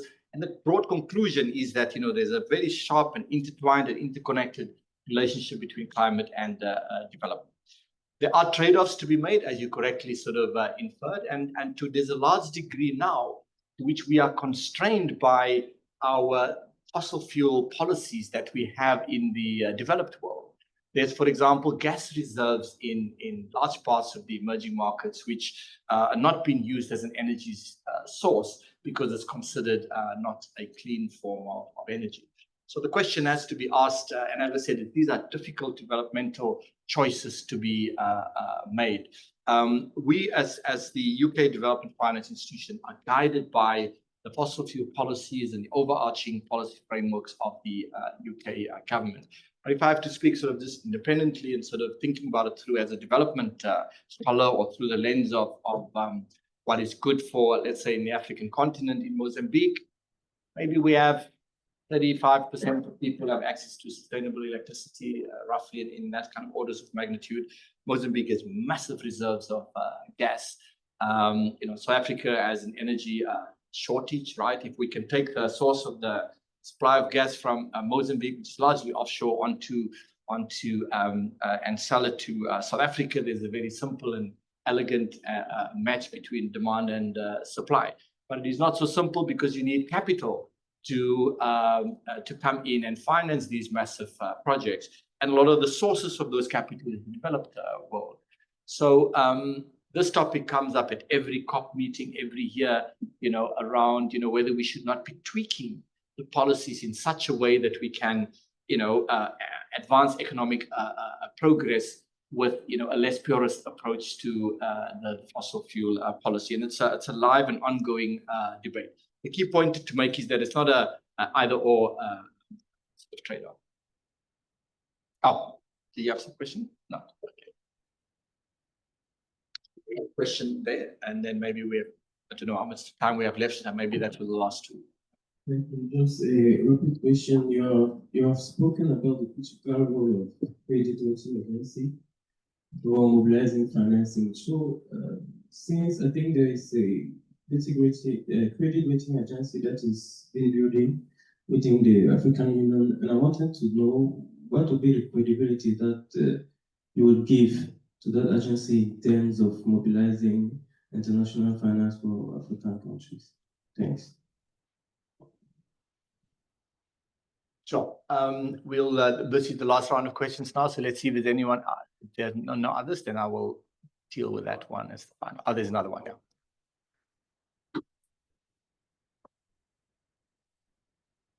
Leslie, I wanted to jump in on the point you made about cities and working with cities and recognizing that the DFIs don't make sovereign investment.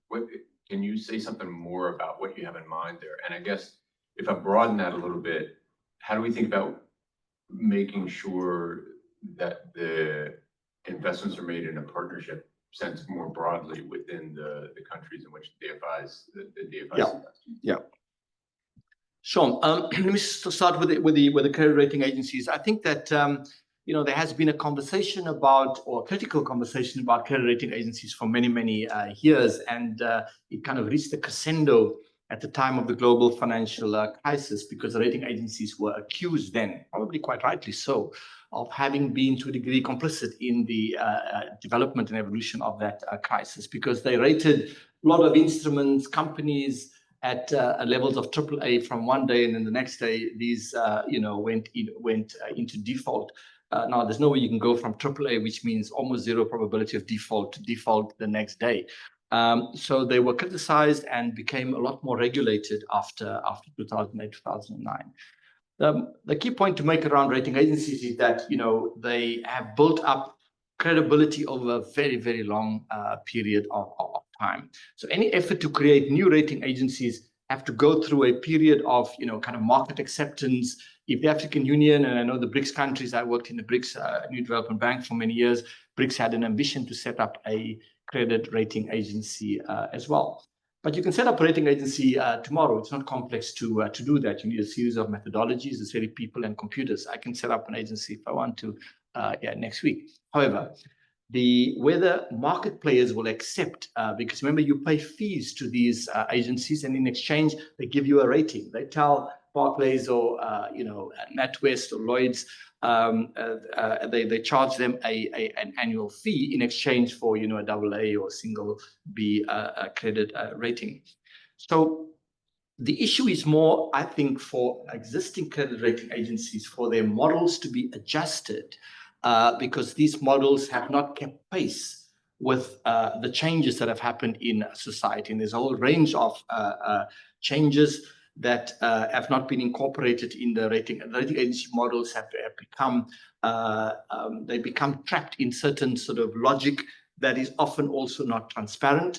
A lot of the rating agencies, the core methodologies, you can Google it and you'll find it sort of online, or you can ask ChatGPT what their methodologies are, and it'll give you a high-level description. But there's a lot that is not actually, the detail is not actually provided. What goes into the detailed determination of how you determine a country that's politically unstable, for example, how much weighting does that give if you have a very good investment environment, but you have a dictator in charge of a particular, and there's many countries that have been very successful with dictators in charge. Countries like South Korea grew for long periods of time with the military government and produce 7, 8, 9% growth rates. So what metric you put on political stability and so on. In short, what I'm saying is it was a little bit of a black box in the past.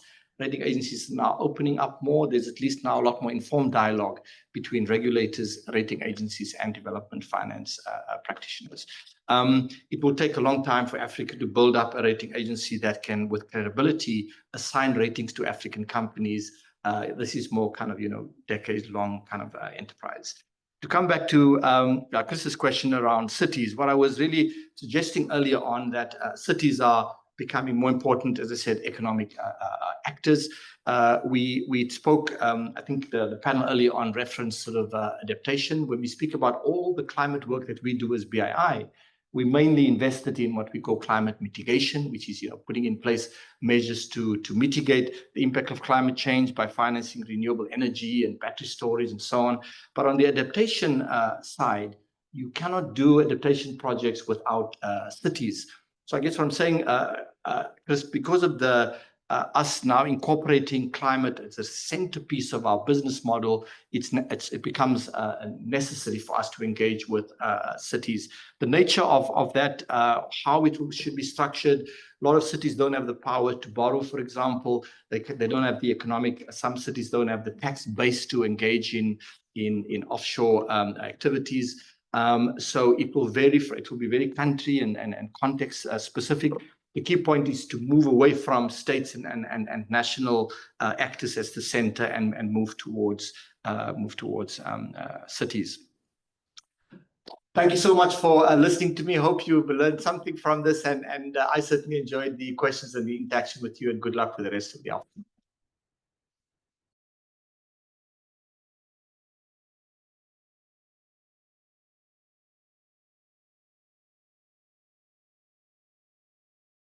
Okay, thank you very much. My name is Erin Zamokolo. I'm from Lagos Business School. And with me on the panel is Chris Isaac, who's the Chief Investment Officer at ACDevCo, and also Bebe Kemmer, that is the Senior Fellow from IFRI. And of course, we know Doug Gollin from Tufts University. So I'll allow the panelists to talk about what they do, so that will kind of give us a background before we start asking questions. Thanks, and good afternoon, everyone. So, Chris Isaac, yes, the CIO at ACDevCo. Been with ACDevCo since day one, which was 16 years ago when we started the company. So, ACDevCo is an impact investor. We invest exclusively in African countries and in the agriculture sector. We are backed by the UK government and a number of DFIs. And I'd say that British International Investment is our principal shareholder these days. We invest to achieve impact at scale. That's what we're trying to do. And we are successful in doing that if, one, we can back businesses that grow and create jobs and create opportunities for farmers to make more incomes. But to grow, they have to be profitable. So we focus much more, I would say, on the commercial case than we do on the impact case, because it's kind of obvious if you invest in agriculture, you achieve a lot of impact. The second and more significant way that we can achieve impact at scale is if we back pioneering businesses that demonstrate you've got a competitive industry, somewhere like a Tanzania or a Cote d'Ivoire. If you're the first to build a competitive, profitable business at scale, then others will replicate that, and you can see industries developing. So this is a process that may take 10 or 20 years, but that's where you really get transformation, and that's where you really move to self-reliance and beyond aid. So to give you a sense of size, we have 35 investments in our portfolio today. The average investment size is $8 million, we account in dollars. And typically new investments we make will be between $5 and $15 million at a time. But we are also setting up a side initiative which will allow us to do smaller investments in earlier stage businesses, because clearly if you're interested in impact at scale, you've got to start by at the seed stage and grow businesses. And any investor you talk to in our markets will tell you that there's just a lack of investable pipeline of businesses. So someone has to go in and do the front end work, even though it's hard and less profitable. I'll stop there. Okay. I think it's on. Okay, I don't have to do anything, right? Yeah, so my name is Vera Kramer, and I'm a senior research fellow with the International Food Policy Research Institute. And IFPRI is an international research organization that works with national partners, governments, also NGOs, donors, local institutions, NGOs, and so on, to generate evidence on what works to help improve food security, reduce malnutrition in mostly low and middle income countries. Our headquarters is in Washington, D.C., but we have a lot of country offices, and I'm based in Nairobi, Kenya, actually. And I've been working from there since 2021. And a lot of my work is focused on understanding how we can better help smallholder farmers adapt to climate change. And so whether that is by providing advisory services on what technologies are out there or practices to better manage different types of climatic stressors and shocks, or whether it's financial services, or whether it's agricultural technologies, and really looking at what does it take to, one, get these services and technologies to farmers, what business models are sustainable to do that, and also inclusive, so that there's no people being left behind, but also looking at the behaviors, what does it take to then get farmers to use this, and how might they respond to some of these innovations. For instance, maybe there's a feeling of being too secure because you're covered, and maybe then you start under-investing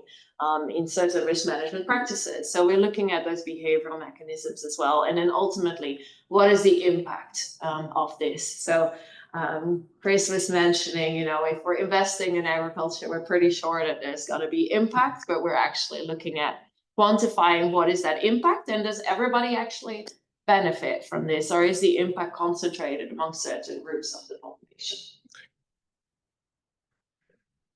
Thanks. So I'm Doug Gollin. Very nice to be here. I'm an interloper on this panel. I think I'm not on the program. I'm filling in, given the transport disruptions, but happy to step in. And my background is I'm a professor at Tufts University. I was for 11 years based here at Oxford, and it's lovely to be back. My work for quite a number of years now, really has focused on agriculture, both at the very micro level and at the more macro level, trying to connect what happens at the farm and at local farms and markets, looking at smallholder technology adoption, and then trying to link that to the bigger questions we have about how the agricultural sector fits into the growth process. How is it that technologies generate impacts at scale? So I think in terms of the overlaps with things that Berber and Chris have talked about, how do we quantify that impact? How do we think about the impact when it's not only the impacts on farmers who take up technologies, but the impacts on their communities, the impact on the broader economy? How do we think about general equilibrium effects, if you want to use the more technical economic language? But how do we think about the spillover effects that the agriculture sector generates across the entire economy through employment, through the food system and its effectiveness, and so forth? And so my work is veered very much into from micro into the economics of growth and structural change. I'm fortunate enough to be one of the co-academic leads on the STEG program, which is one of the programs that Lauren mentioned that fits under the umbrella of the growth platform.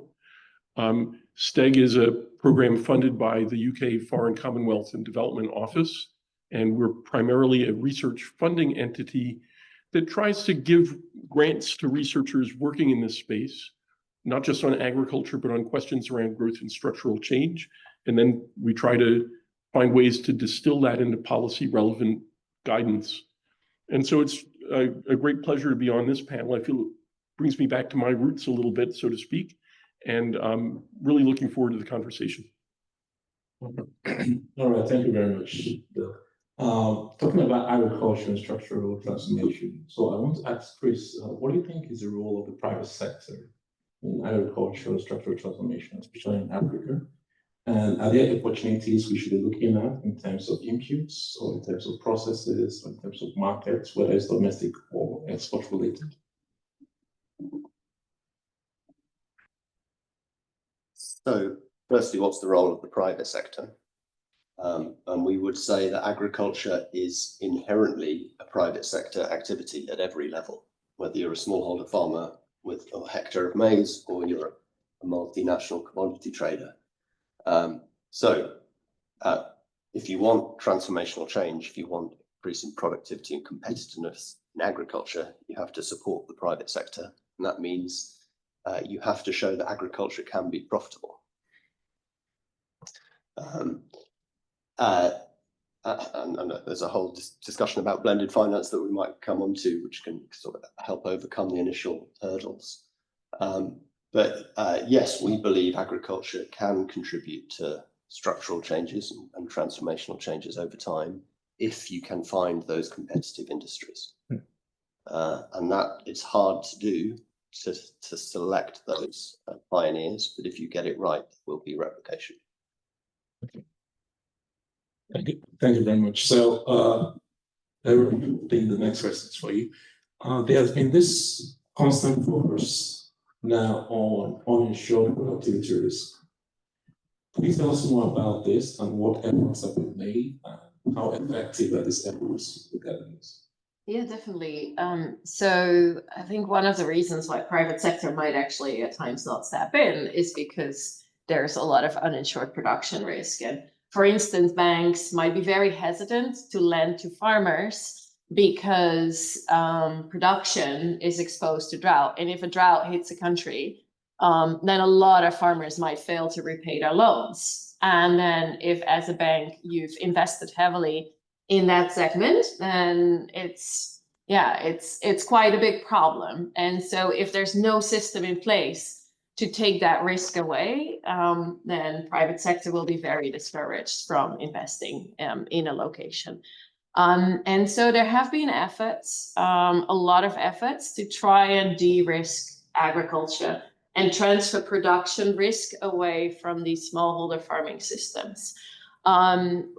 There's different ways of doing so. A very kind of, a thing that you see a lot is agriculture insurance being used. And there's a few very successful examples of insurance programs that have gone to scale and have been reaching tens of thousands or hundreds of thousands of farmers, depending on which country you're looking at.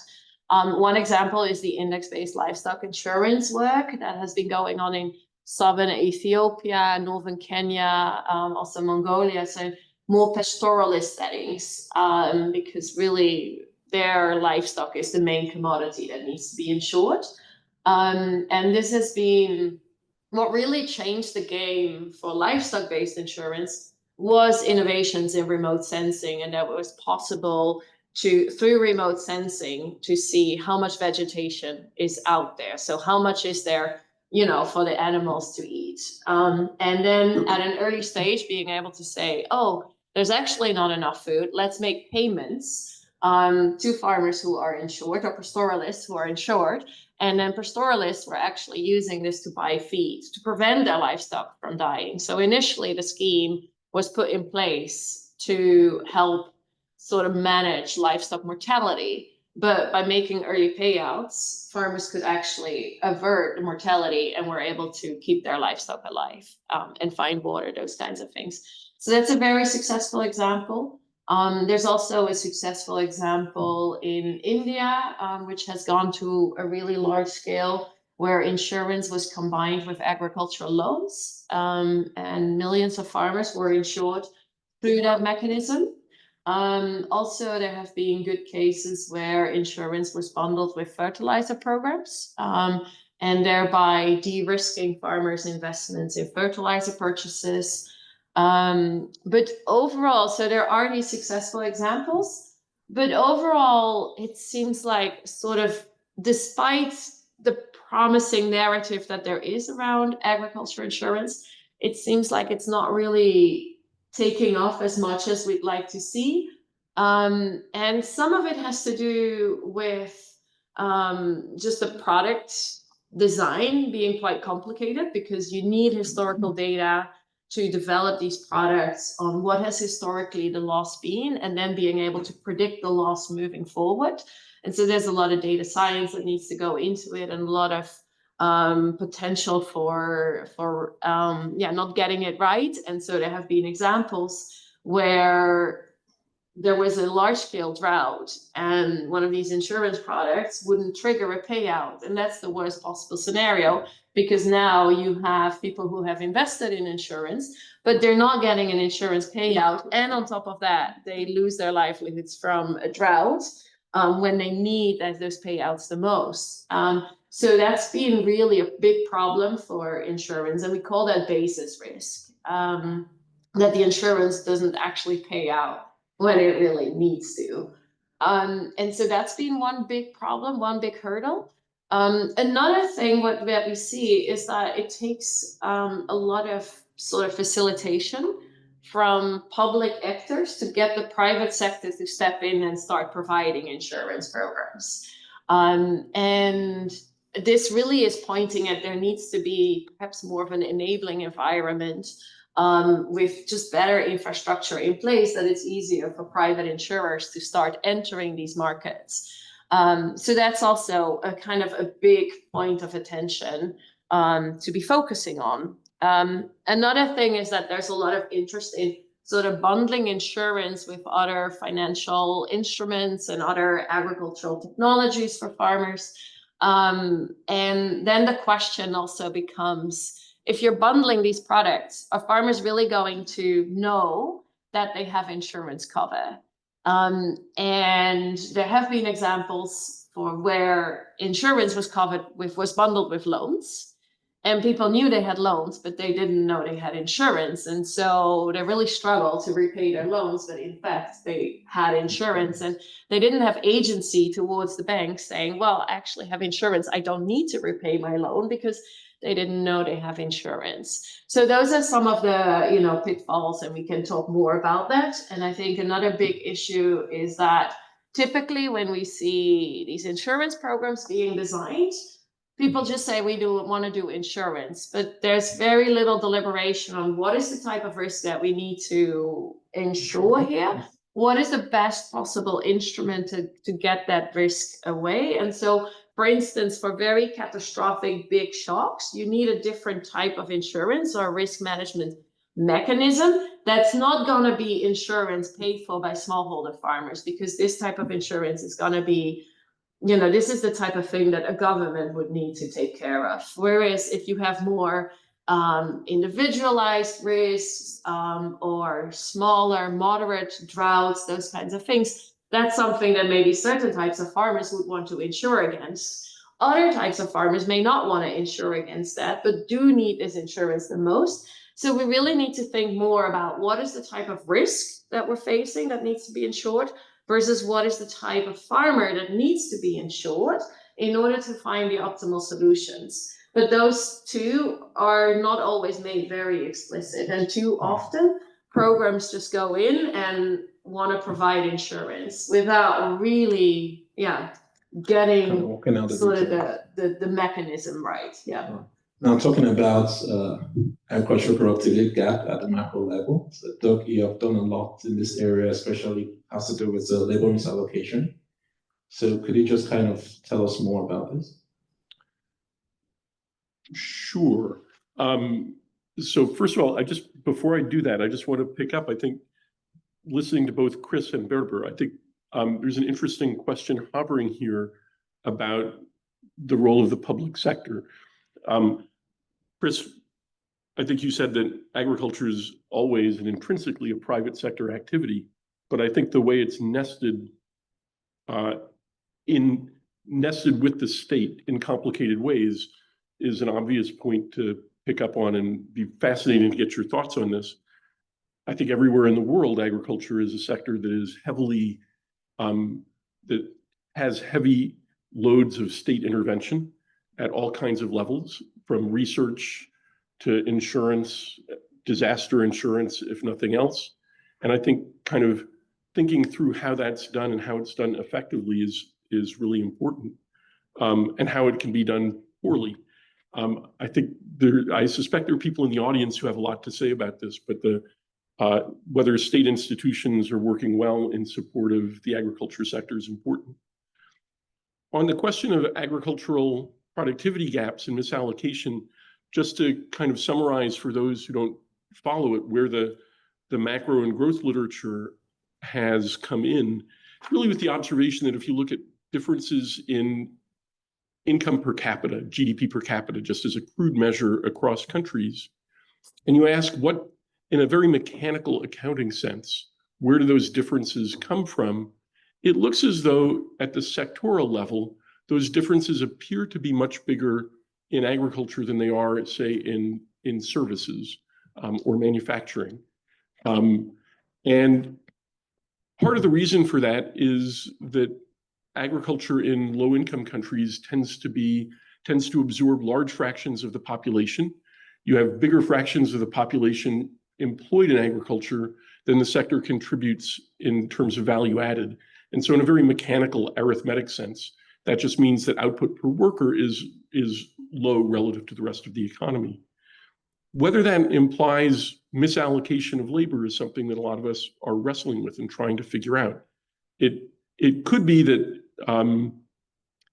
that's an inefficient result. It's also the case that average products of labor are not the things you'd expect to see equalized.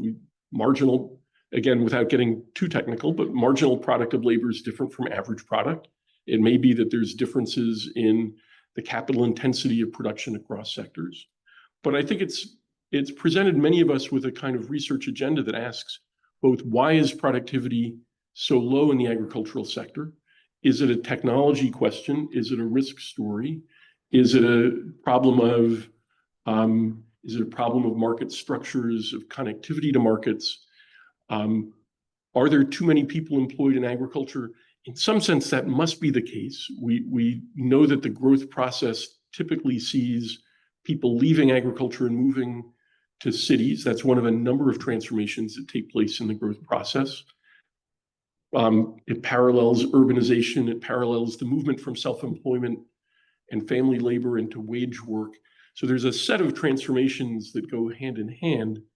And so, but that doesn't necessarily imply that where we see countries heavily engaged in agriculture, that that's a form of misallocation.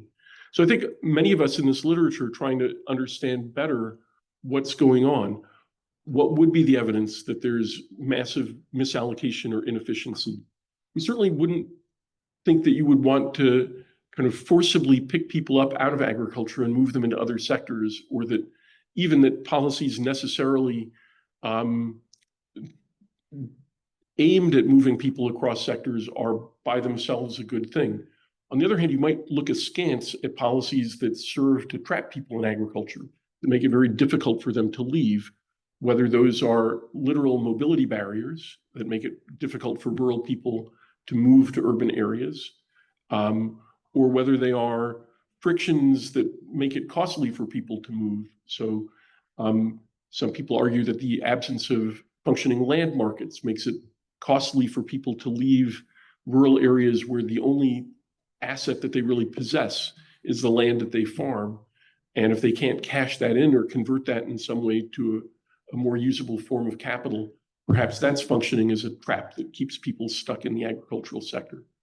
So I think there's a whole research agenda here. It's not that I think there's a specific set of answers, but I think trying to understand better the forces that are constraining the process of structural change, that make it difficult or costly for resources to move from agriculture to other sectors, that limit perhaps the consolidation of farms, make it difficult for successful farmers to expand. I think these are all things that are part of a research agenda that I think has really taken shape in the last 10 or 15 years. So let me leave it at that and say, I think it's an agenda for research more than a set of answers that we've developed. Thank you very much, Doug. I think Chris also has some comments regarding state versus private sector investments, and then of course some examples of some of the investments that have actually proven quite productive with private sector investment. I do agree, Doug, that the private sector, of course, doesn't operate in a vacuum. And while agricultural enterprises can be resilient, even in the toughest of situations and with little, if any, support from governments, if you actually have a government that understands the needs of the private sector and wants to promote the private sector in general and a sector specifically, then you can see rapid and significant gains over time. As, for example, you've seen in Peru with the avocado industry that's developed over the past 15, 20 years, creating a lot of economic value and jobs in Peru. I mean, I'll point to sort of two examples, one from Malawi, one from Cote d'Ivoire. First is a sort of bad example of where public sector support or aid, traditional aid, has not been particularly smart and has not been orientated towards what's going to create a profitable industry. You know, are we thinking about the market? And then, talking about Cote d'Ivoire, where they've got it right, in my view. So in Malawi, and both involve nuts, different types of nuts. In Malawi, macadamia nuts. So this was a donor-funded program going back now 20 years or so to plant macadamia trees. Macadamias grow very well in Malawi's climate. And so seedlings were given out to thousands of farmers in northern Malawi, in the Mzuzu area. And farmers planted these trees, and after 4 or 5 years, the trees begin bearing nuts, and then they have no market.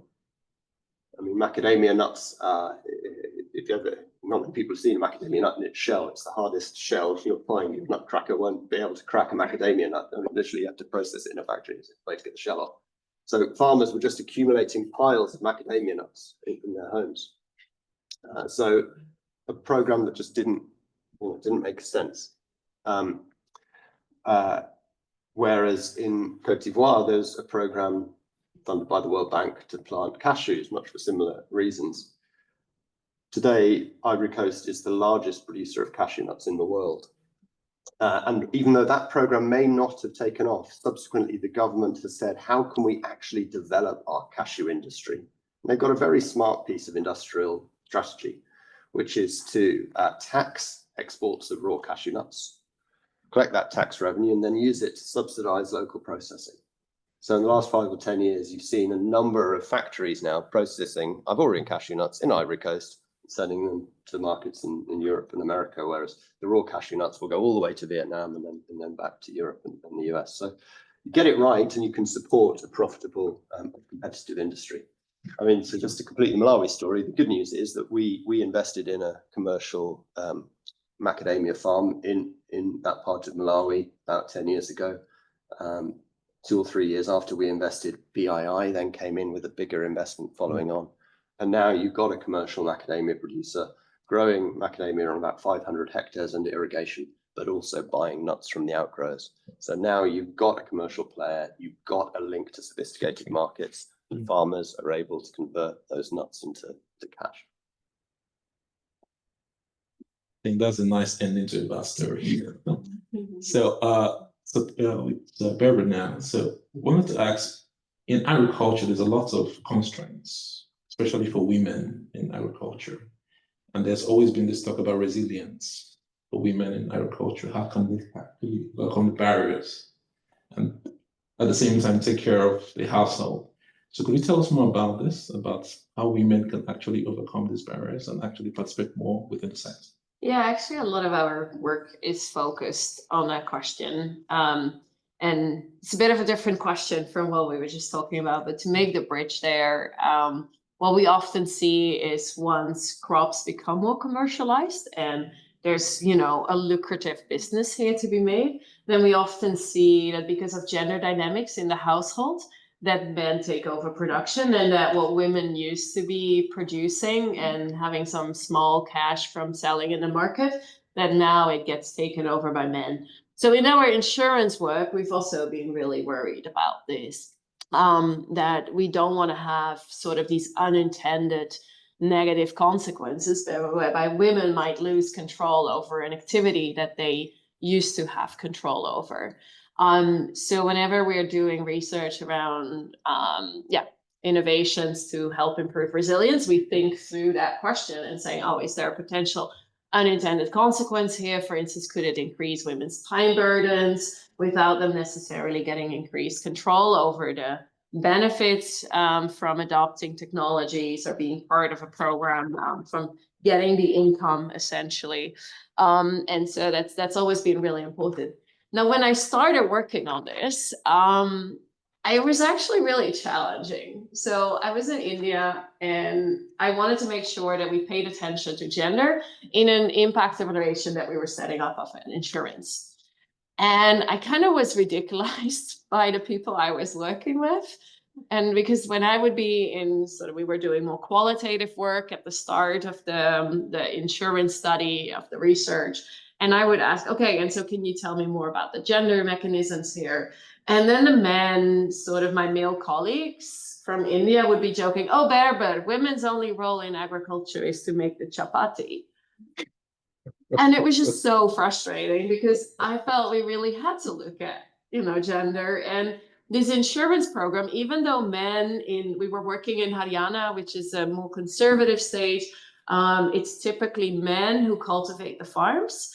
But insurance is meant to be a product that benefits the whole family, because if there's a shock to agricultural production, if the household is struggling to find money and a payout is being made, then we think that this might actually benefit women in the household the most, because women are usually the first ones to cut down their consumption, for instance, of meat, to make sure that other family members have enough to eat. Women might be selling off their assets, which is their kind of only, form of wealth. So they might be selling off their jewelry to bring in extra cash. And so women could actually benefit from this type of intervention most. So it was really important to interview, to survey both men and women. Then also my enumerators were giving me trouble. They were like, why do we have to survey? Because now we were onto the quant stage, and the enumerators were like, we don't want to survey these women because they're not going to know anything about agriculture. And so I was like, well, we're piloting the survey. Let's at least try it, and let's see what they have to say. And that was actually like a big personal victory, because after the training of the enumerators and the pilot, where they actually survey women, they got back to me and were like, thank you for doing that to us, making us do this, because they knew so much. they were reading the newspaper, they were following the weather forecasts, they were like thinking through ways and talking with their friends on how sort of their households could be managing the risks. And even though these women were not necessarily the ones doing the farming and taking the decisions in the household, they were very aware of it and they were very concerned about it. And so I'm really glad that we were able to survey them and we kept following them to look at the impacts of the insurance program for these women. And in Haryana, we didn't find any large effects for them, but in another state, in Odisha, where insurance was bundled with credit, we saw really large impacts for women who were covered by insurance and had access to better loans. And it was really, really, really good to see. And so, yeah, that was sort of one side of my journey on trying to look at gender and resilience and sort of the dynamics that you get to. Now, another thing that I wanted to share on this is that last week we actually did a training and I ran into a bit of a similar issue. We did a training of county directors for meteorological services who are responsible for translating the seasonal forecasts in Kenya to actionable recommendations for farmers in their counties and making sure that this information reaches farmers. And information is power, right? So you could think of these climate information services really being a potential tool to help empower women as well by giving them information and having a say in the decision-making process that they previously didn't have. And so we went to the training, which was on how to bring gender better into cost-benefit analysis and evaluations of climate information services that these county directors are involved in. And we kind of maybe naively assume that they would be on board with this and that they would think that gender is important and that women's empowerment needs to happen and that that's why you want to quantify this. But on day one of the training, they were like, well, no, our climate information services shouldn't empower women because that's going to be creating backlash. And then you're sidelining the men, and that's not good. And we were like, okay, so we clearly need to go a step back and talk through the mechanisms more and why this is so important and how you can actually do this without sidelining men, and that actually empowerment is something that benefits both men and women if you do it in the right way. So we kind of had to take a step back before we could start talking about quantifying now the impacts on women of climate information services. And I think that's pointing sort of at really the need for doing more capacity development of our local partners and of local institutions to make sure that people realize what potential there is and that it's not necessarily, okay, women are, not having access to the financial instruments, and so we just leave it that way. But there's actually a lot that you can do about it, and I'm happy to talk more about that. But I also want to give the others. Thank you very much.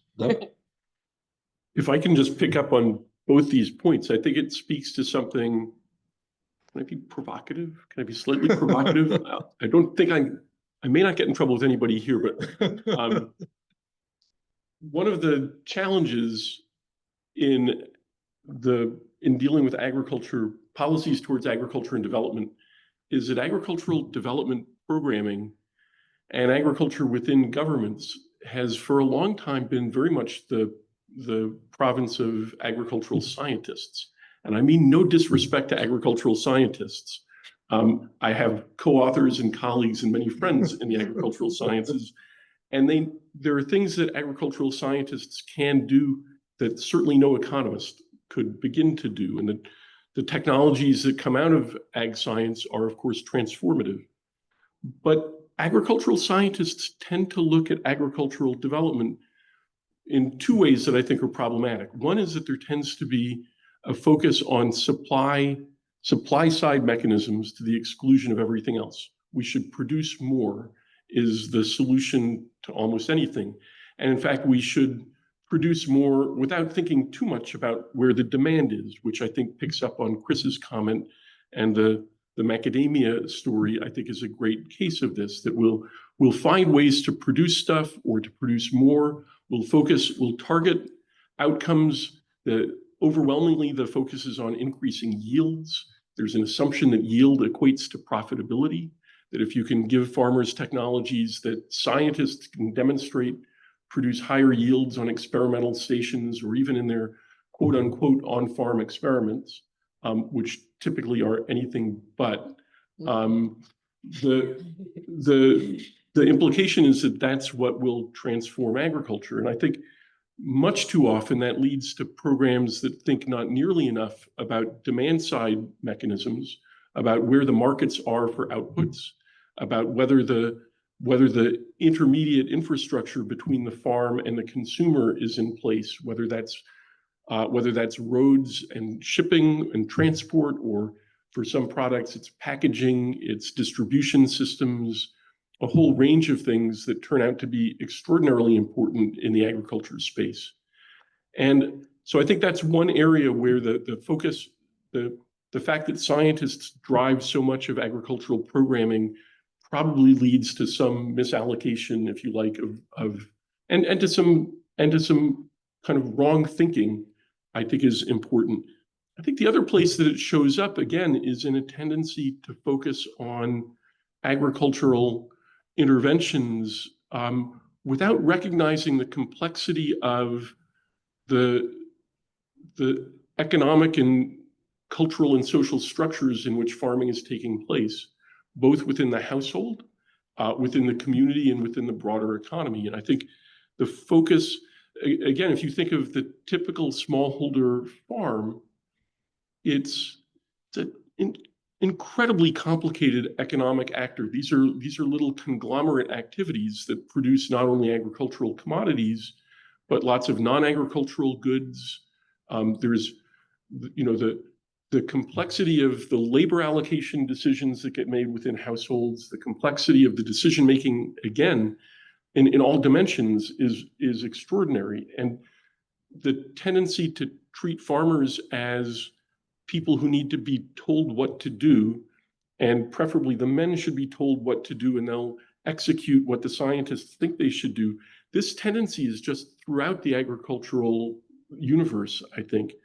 And so really, and I'll jump ahead to anticipate what might come up in the next session, but I think rethinking the institutional structures around agriculture and government role in agriculture is important. But I think it's also kind of getting development professionals to rethink what's going on inside the farm household, to recognize that a recommendation to the fact that you can get a higher yield in a particular crop by using a different technology, if that technology involves labor, it's pulling that labor from somewhere else, possibly in the household, possibly in the community. And there's not, it's rare. It's wonderful when you find examples of cases where people have thought this through, but it's much rarer than it should be. And so the within household stories, the within community stories, really trying to think through what the knock-on effects are of agricultural investments and technologies is important. I think one of the things that AgDevCo has been very successful in is thinking about the broader economic impacts of the investments you make, in the way in which a processing facility isn't just a processing facility, it's generating upstream and downstream linkages. And I think that kind of thinking is hugely important, and we do much too little of it. Okay. I'll let agricultural scientists off the hook just very briefly by saying, I think it's a broader story of scientists, because I suspect some of the same things come in play in other fields where technocrats and people with scientific training are doing development. It should, of course, be economists who are immune from these problems. That's not serious. Thanks a lot, Doug. So at this point, we'll take questions from the audience. Okay, I have one person there.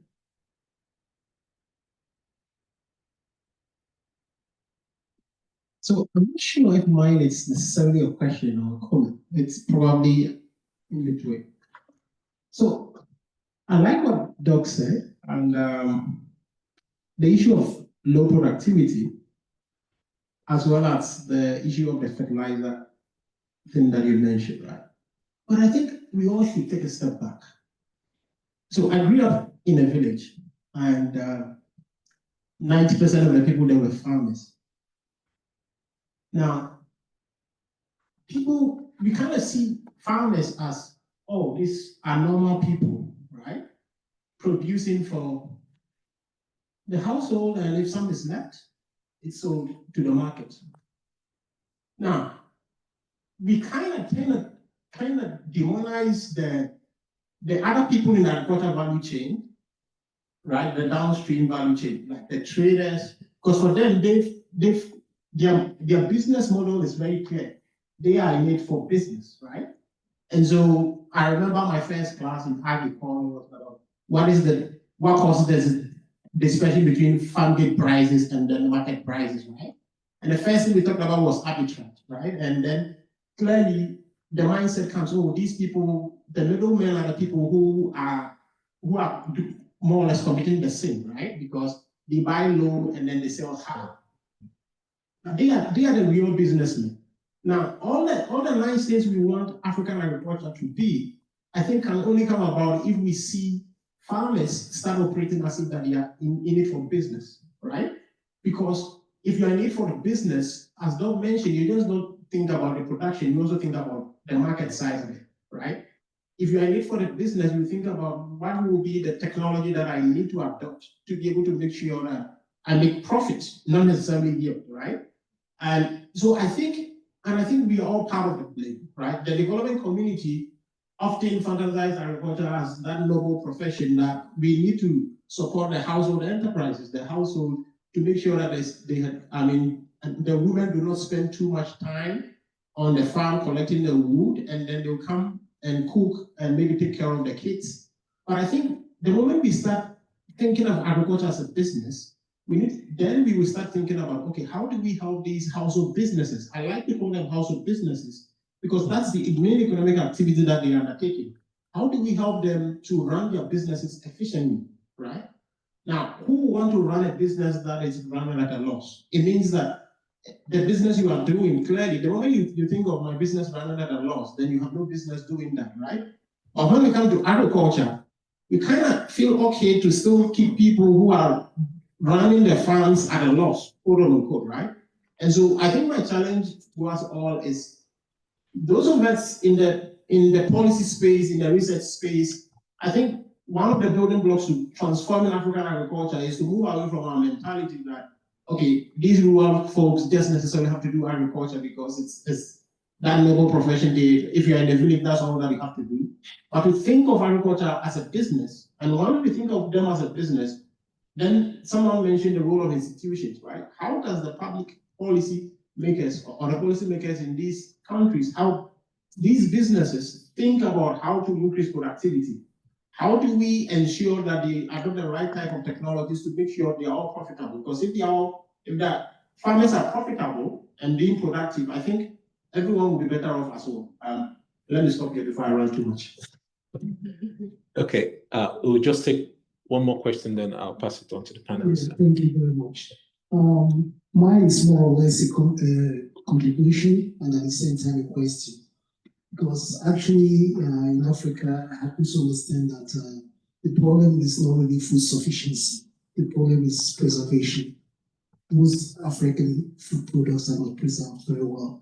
So the food item or whatever agricultural produce from the manufacturer or wherever it's produced, it perishes before it gets to the consumer. So how do we preserve these agricultural products so that they can get to the consumer fresh and good enough for consumption? Thank you. Right, thank you. Chris? Yeah, so to respond to the two sets of comments, I mean, I fully agree, agriculture is a business. As I said, whether you're a smallholder or a factory owner, that does require a mindset that's focused on the market and how you get your products to market. And middlemen are essential in connecting farmers to markets. I mean, ideally you have one middleman, not 7 or 8, but nonetheless they have a key role. But I'd say, so let's agree agriculture is a business. It requires investment. It requires investment from the private sector. But step 3 then is, well, if you're going to attract investment from the private sector, you need to provide a return that compensates for the risk. Because a bank is not going to subsidize this activity. And this is the key dilemma, because in many places, commercial agriculture is still at an early stage of development. You could describe it as an infant industry in terms of commercialization. And it doesn't yet provide a fully risk-adjusted rate of return. And that's why there's so little private investment going into the sector. So we do need to find smart ways of blending finance to allow more investment capital to go into early stage agriculture, where you can make a positive return, but it may only be a 5–10% return, not the 15–20% returns that commercial investors would seek. My view is that has to be a core focus of development finance and aid in general, because I think that the bang for the buck you get by investing in agriculture compares favorably to any other type of aid intervention.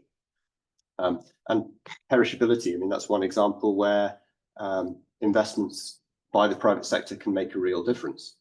So we've invested in these hermetically sealed grain storage bags called PICS bags, developed by Purdue University. In fact, comes out of research, and now they are produced by a company called PPTL in Tanga in northern Tanzania, and they're selling tens of thousands of these bags to smallholder farmers each year. So it's a very simple technology. A bag will cost you a few dollars. You can hermetically seal your crop, and then that will be free of pest and disease you can store. I think principally you can store for 2 or 3 years. So yeah, we need to find these smart combinations of research, government support, and the private sector. But the private sector has to be the driver, the focus, the end destination. And I can't resist just picking up on the example of the Netherlands, because boy, do they get it right. That's where you have this three-legged stool of government, research, working with the private sector, saying to the private sector, what do you need? How can we develop research around your needs? Is there a bit of subsidy that can go into the system? And the result is that the Netherlands is more productive in agriculture than any other country in the world, because you've got that combination. And they've gone to Kenya with their flower industry. Yeah, that's true. And are able to make that work, which is actually like a big complaint in my household, that the flowers make it okay, like all around the world from Kenya, but I can't get fresh strawberries out of my fridge. They're all like looking shrunk, and then the bananas, they're black within 2 days, like they go from green to black. Not these beautiful yellow bananas that I can get when I'm visiting home. And so that's a big complaint of me. So I think it's not just sort of, preservation, but it's also, this has to do with the varieties that are being grown, and that there's opportunities to grow sort of varieties. And that's where the science is also needed. But the science needing to be more demand driven and saying, what is it, what the customer wants? And Berber wants her yellow bananas. So let's look for varieties that can make it into her kitchen still being yellow. And it should be possible, because the bananas are being grown right next to where I live. So yeah, I should be able to get them, fresh and looking better than how they reach, let's say, the United States or the Netherlands.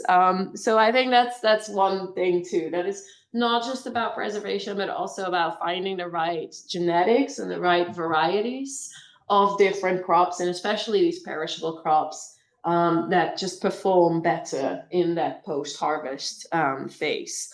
On the thing of businesses, I think, you're raising a really important point.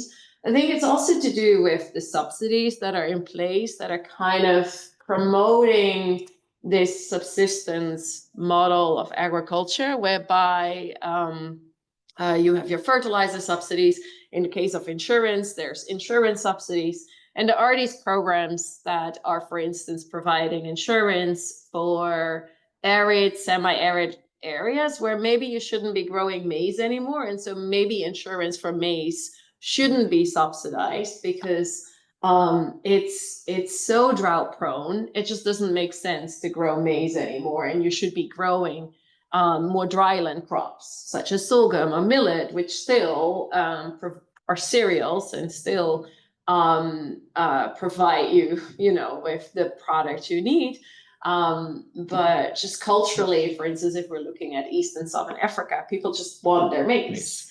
And so they want these subsidies for maize production. If instead you'd have a social safety net, a sound social safety net, and saying, okay, but then people can choose what to do with that money, and whether that's being involved in farming as a business and growing the crops that they think make sense for that area, or being able to start other businesses, or being employed. People can then make that choice themselves. But I think the problem is in part that we think, oh, here's a problem, let's solve it with subsidies, rather than finding out what is really the underlying market failure here for which the subsidies come into place, and trying to address that market failure and making sure there's a good social safety net. Instead, the subsidies are in a way distorting people to stay into that subsistence agriculture space. Okay. I'll push back just a little bit on Justice's comment about farmers being business focused. And it's partly a semantic thing and partly going back to my roots and my training. My take is that farmers typically do see what they're doing. They are business oriented, they're commercial oriented. It's just that the business is more complicated than growing maize or growing any particular crop. They're running highly diversified businesses. They're growing a bunch of different crops in different seasons. Somebody in the household is using a bicycle or a motorcycle to run a little transport business. There's some food processing businesses taking place within the household. They're just hugely diversified. And so I would put the question a little differently. As I say, it's partly a semantic thing. The question is, why is it that the utility maximizing thing to do is to run farms at such a tiny scale? What's going on that keeps those farms from being absorbed by larger farms, or from specializing more fully and being more market, selling more of their produce to the market rather than for home consumption? And so I guess I would ask a bunch of questions about why we don't see more specialization taking place. And I think we already know some of the answers there. I think it has to do with risk and the kinds of issues that Barbara was talking about earlier. It has to do with the lack of access to markets, that if you're in a fairly remote location, specializing fully in a highly perishable crop for all kinds of reasons is going to be a terrible decision. So I think we ought to be asking questions about what are the constraints, what are the economic constraints, what are the infrastructure constraints, what are the real constraints that farmers are facing that make it rational, I won't use the word profitable, but to make it entirely rational for a business-focused farmer to operate at the scale that we see so often. And so I think that raises a lot of questions about the broader environment. I think it's not an issue of changing the attitudes of farmers. I think it's a question of changing the environments in which they're operating. And so to me, that's something that we need to be focusing on as well. I will just, on the question of food preservation broadly defined, and which I think goes with processing and value chains, right? I think it's a question about all of the difficulties I see huge disconnections between producers and consumers. As Chris says, in many cases, the number of steps in the value chain that a product goes through between farm and market in much of sub-Saharan Africa without processing is extraordinary. It goes from the farmer to a local trader, somebody with a bicycle who takes it to right? There's just a lot of steps in there, and the potential for loss and waste is very high. And for perishable crops, even more so. And I think but I think it's an issue, again, not so much of technology alone, as of the infrastructure, the lack of connectivity between rural areas and urban markets. And I think this, to me, is a really big question, is the disconnect between farmers and what are growing urban markets for consumers who would be willing to spend money on higher value and higher quality stuff. And I think that disconnect is something that's really looms large to me as a source of, as some place that we ought to be thinking about. Okay, we just have space for 1 or 2 quick more questions. Wow, I see 3 hands. Okay. Filibustered successfully.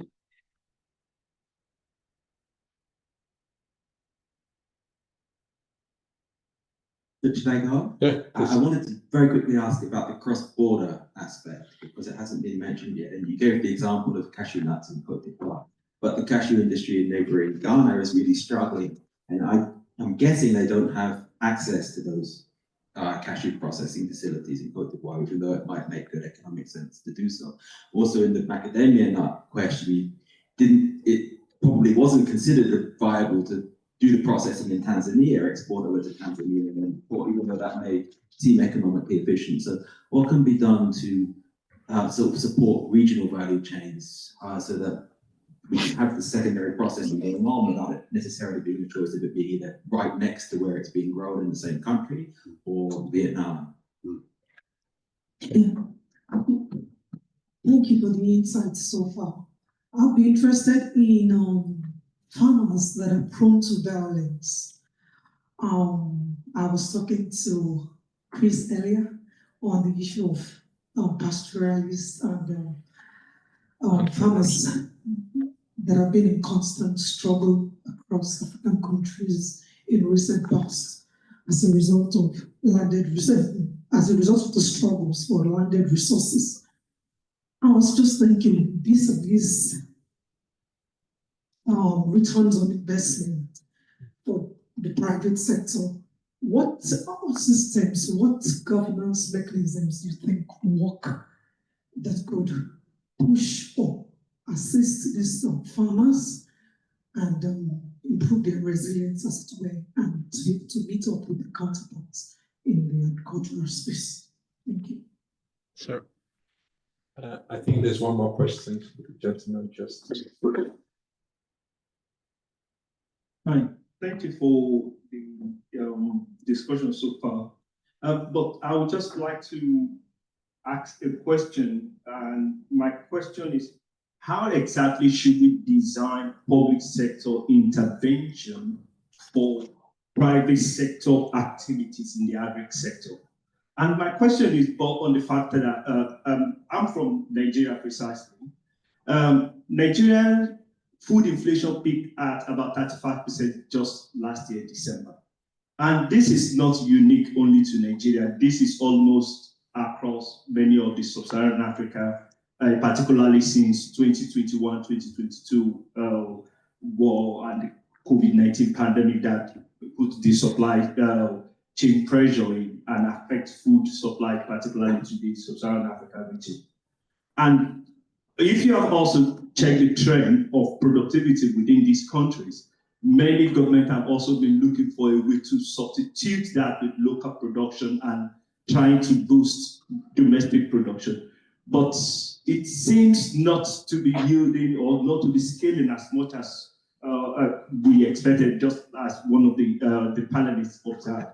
The question then is this: how exactly should we support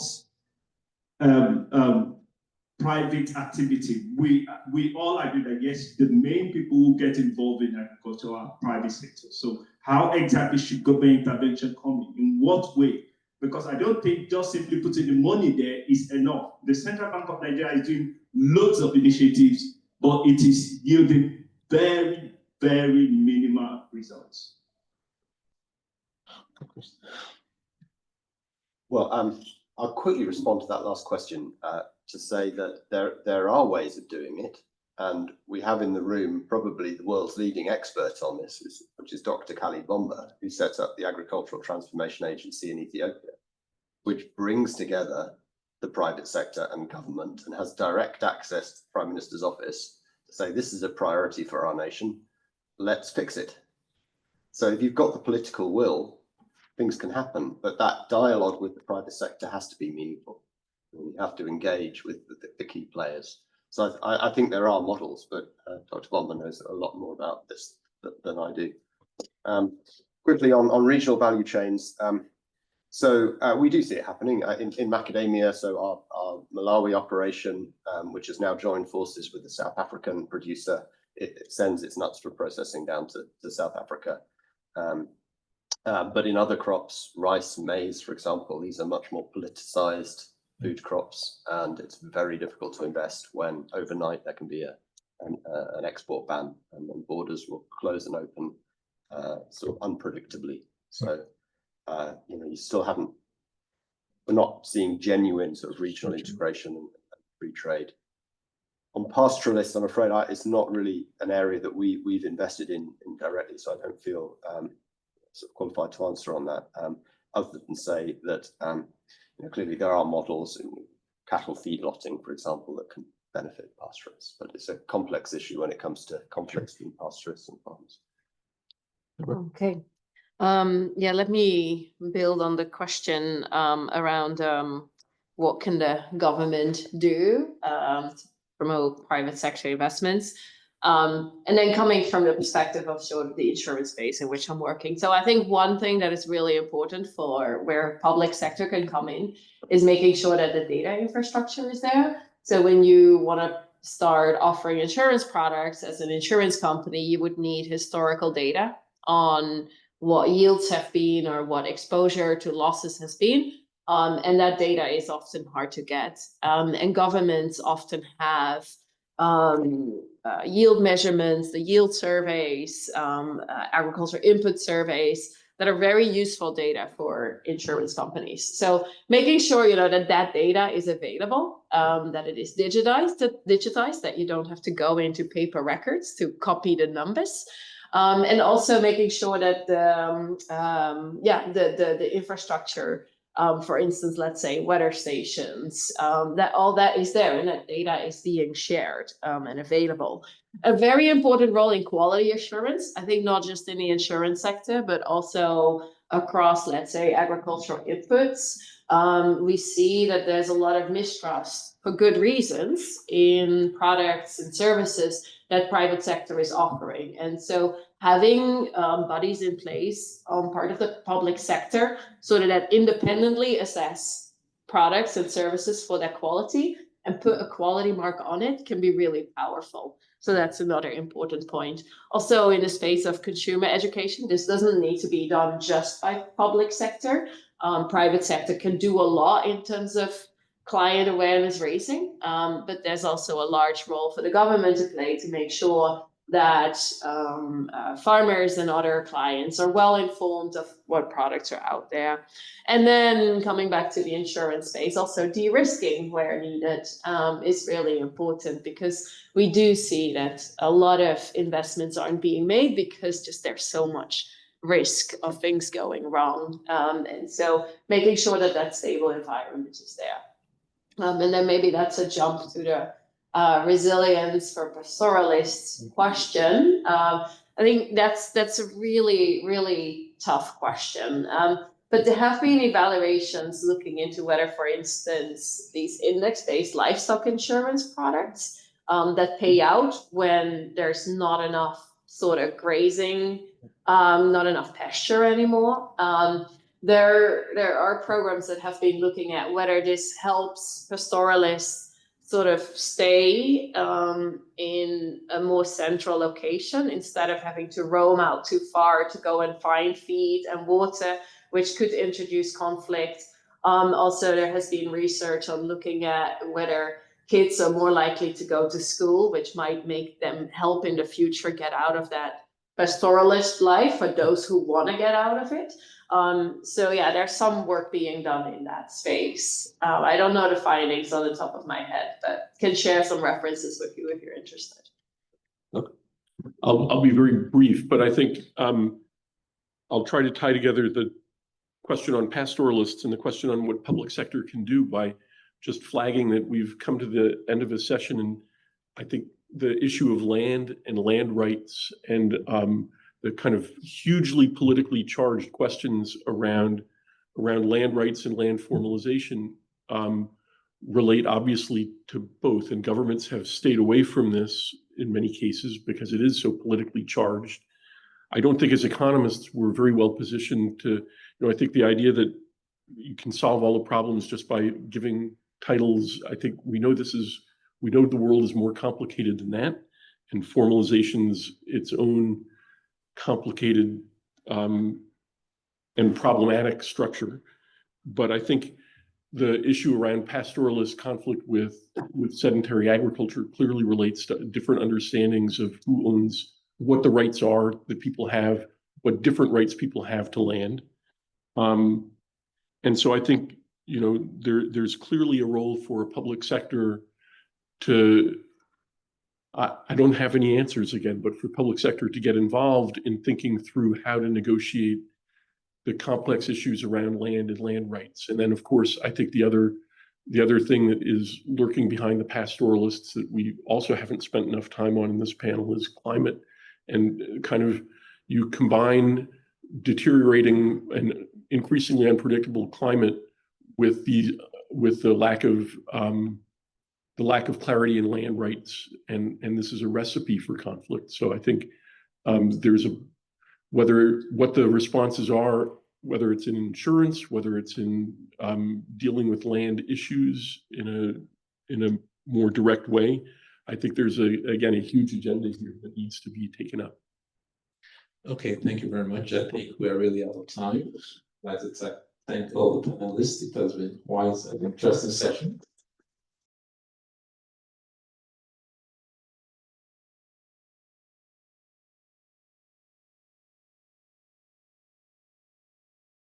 So for this last session, I think the topic that's advertised is something on the translation of evidence into policy. And I think that's a great topic for the moment. I'm really delighted to have the panel here, although it is a somewhat smaller panel than advertised. Unfortunately, 2 of our panel members got caught in the Heathrow closures, and so we're going to improvise just a little bit.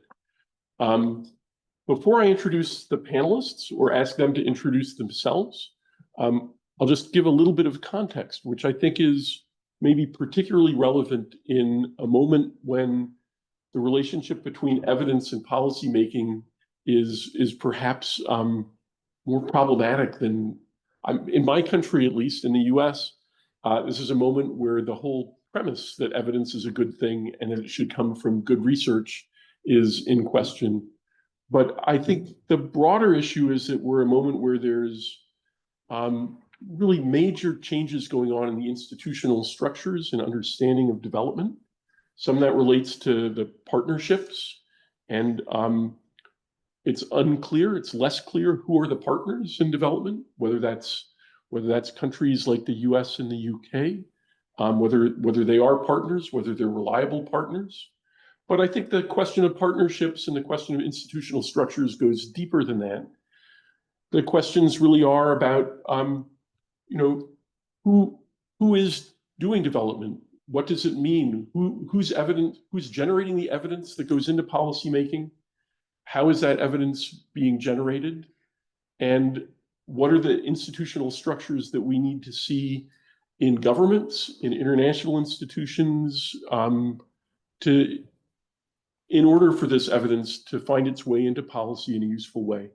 So those are the questions that I think we'll hope to get at in this panel. And I'm delighted to have 2 panelists at least who can speak to this with great expertise and real insights. So I've got Khalid Bamba on my left and Justice Mensah further to my left. And I'll ask each of them to introduce themselves briefly. Just to say that I first met Khalid 10, 12, 15 years ago in Ethiopia at a point where he was the CEO of the Agricultural Transformation Agency. I'm going to ask him to tell us a little bit about what that was and what his role was and how that is an interesting model for us to think about. Justice, I don't remember when we first started exchanging emails and first came in contact. Justice works in the office of the chief economist at the World Bank, chief economist for Africa at the World Bank.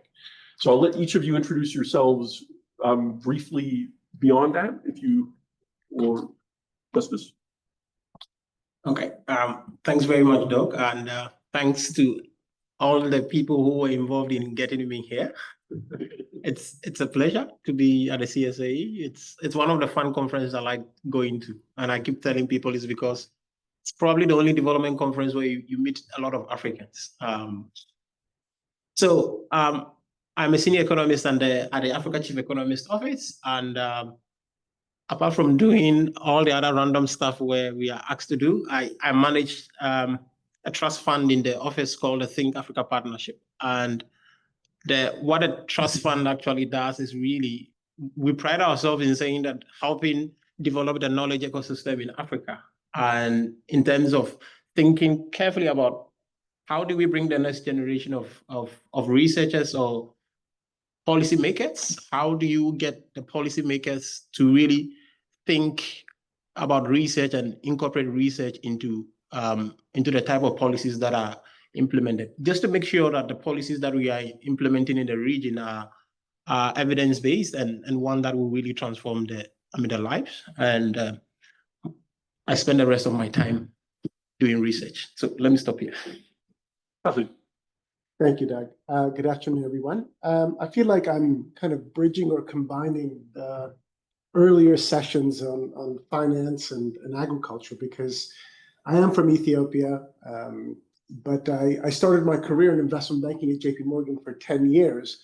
And then after a few entrepreneurial ventures in technology and education, found myself at the Gates Foundation in the agricultural program, where I landed on an opportunity to work with the Prime Minister's office in Ethiopia to design and ultimately lead the Agricultural Transformation Agency, as Doug mentioned, for about 10 years. And I'm sure I'll have an opportunity to tell you what that is and what the model is that we are adapting to other countries.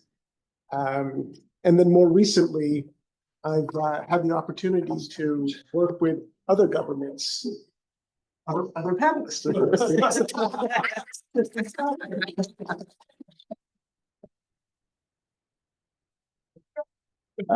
So as I was saying, I've had the opportunity to work with other governments in replicating the model, and more recently have been looking at the adaptability of the model to other industries, renewable energy, and even the health sector, and did some academic work here at Oxford as well as UCL, thinking about what does this model actually bring to institutional capacity within the public sector, how it helps with policymaking, and also how it bridges the link between the public sector, civil society, and private sector. So excited to be a part of this panel. Back to you, and Doug. Well, I'm very excited as well to have my panel has just doubled in size.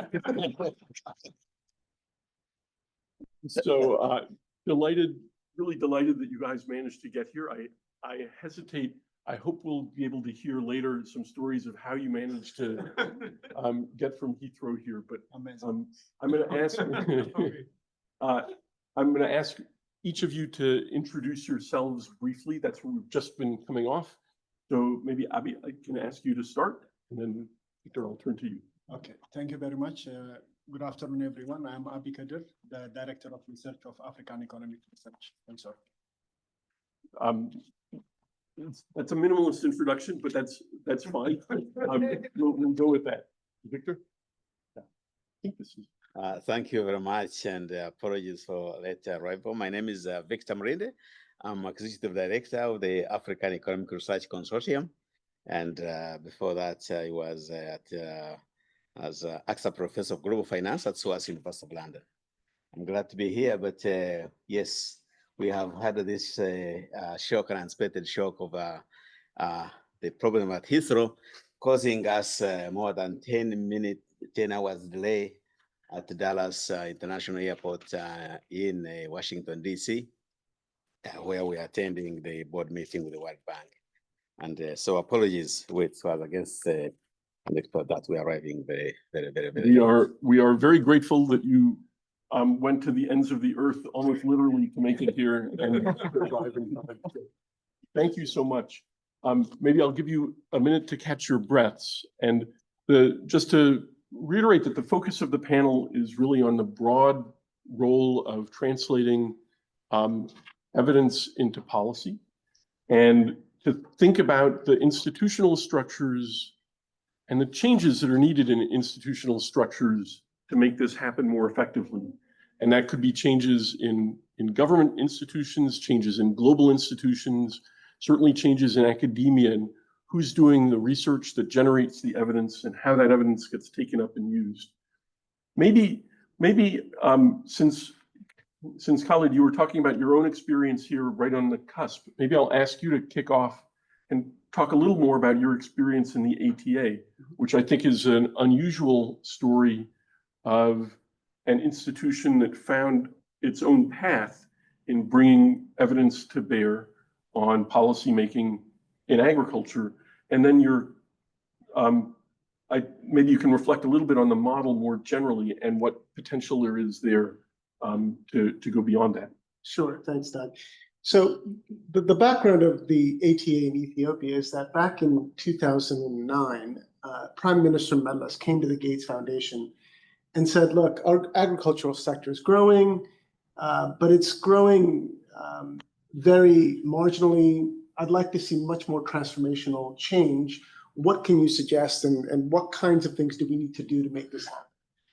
And I led a team of experts, some from IFPRI and some from McKinsey, which made for a very interesting combination of skill sets and backgrounds and personalities. But we looked at different parts of the Ethiopian agricultural sector, from extension to the seed sector to irrigation to soil health, and came up with a series of recommendations, and then realized the number of recommendations that we came up with were far too great for any institution, let alone one that was as stretched as the Ministry of Agriculture in Ethiopia to implement. So we backed up and said, looking at the institutional infrastructure in Ethiopia, what could we recommend to implement these recommendations? And we came up with two possible solutions. One was build the capacity of the Ministry of Agriculture.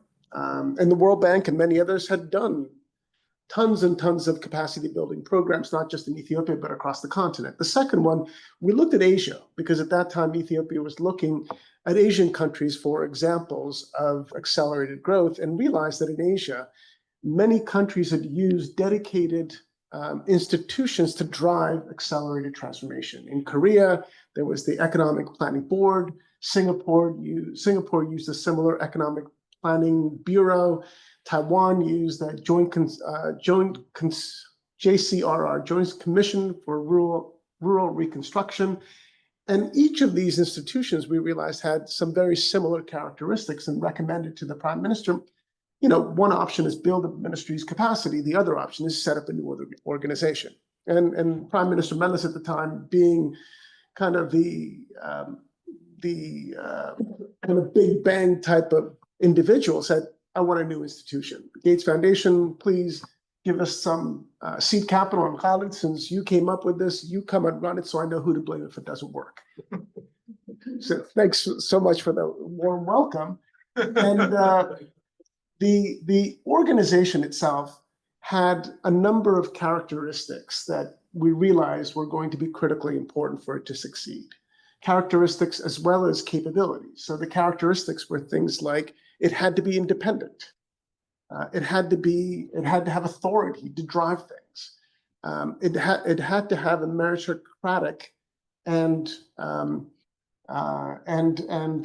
well capacitated staff.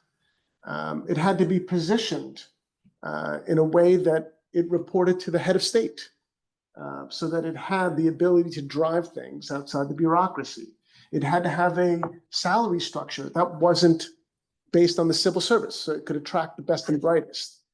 The capabilities, it had to have an analytical capability, so that it could design strategies very much along the lines of what McKinsey would do, but with the technical capabilities of an IFPRI. And that's where the combination came in. It had to have the ability to drive projects. It had to be able to resource mobilize, and it had to be able to coordinate activities across both government as well as with civil society and with private sector.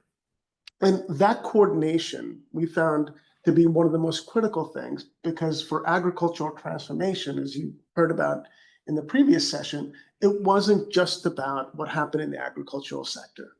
You had to make sure that rural roads and feeder roads were available. You had to make sure that you had energy and power sources for processing and value addition.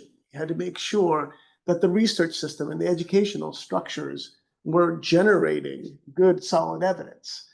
At the end of the day, what happened was the ATA grew from an idea on paper to an organization of nearly 600 people in a span of 10 years. It mobilized over $300 million of development assistance. And at the end of that 10-year period, we asked FAO in Rome, rather than in Ethiopia, to do an independent impact assessment of the ATA.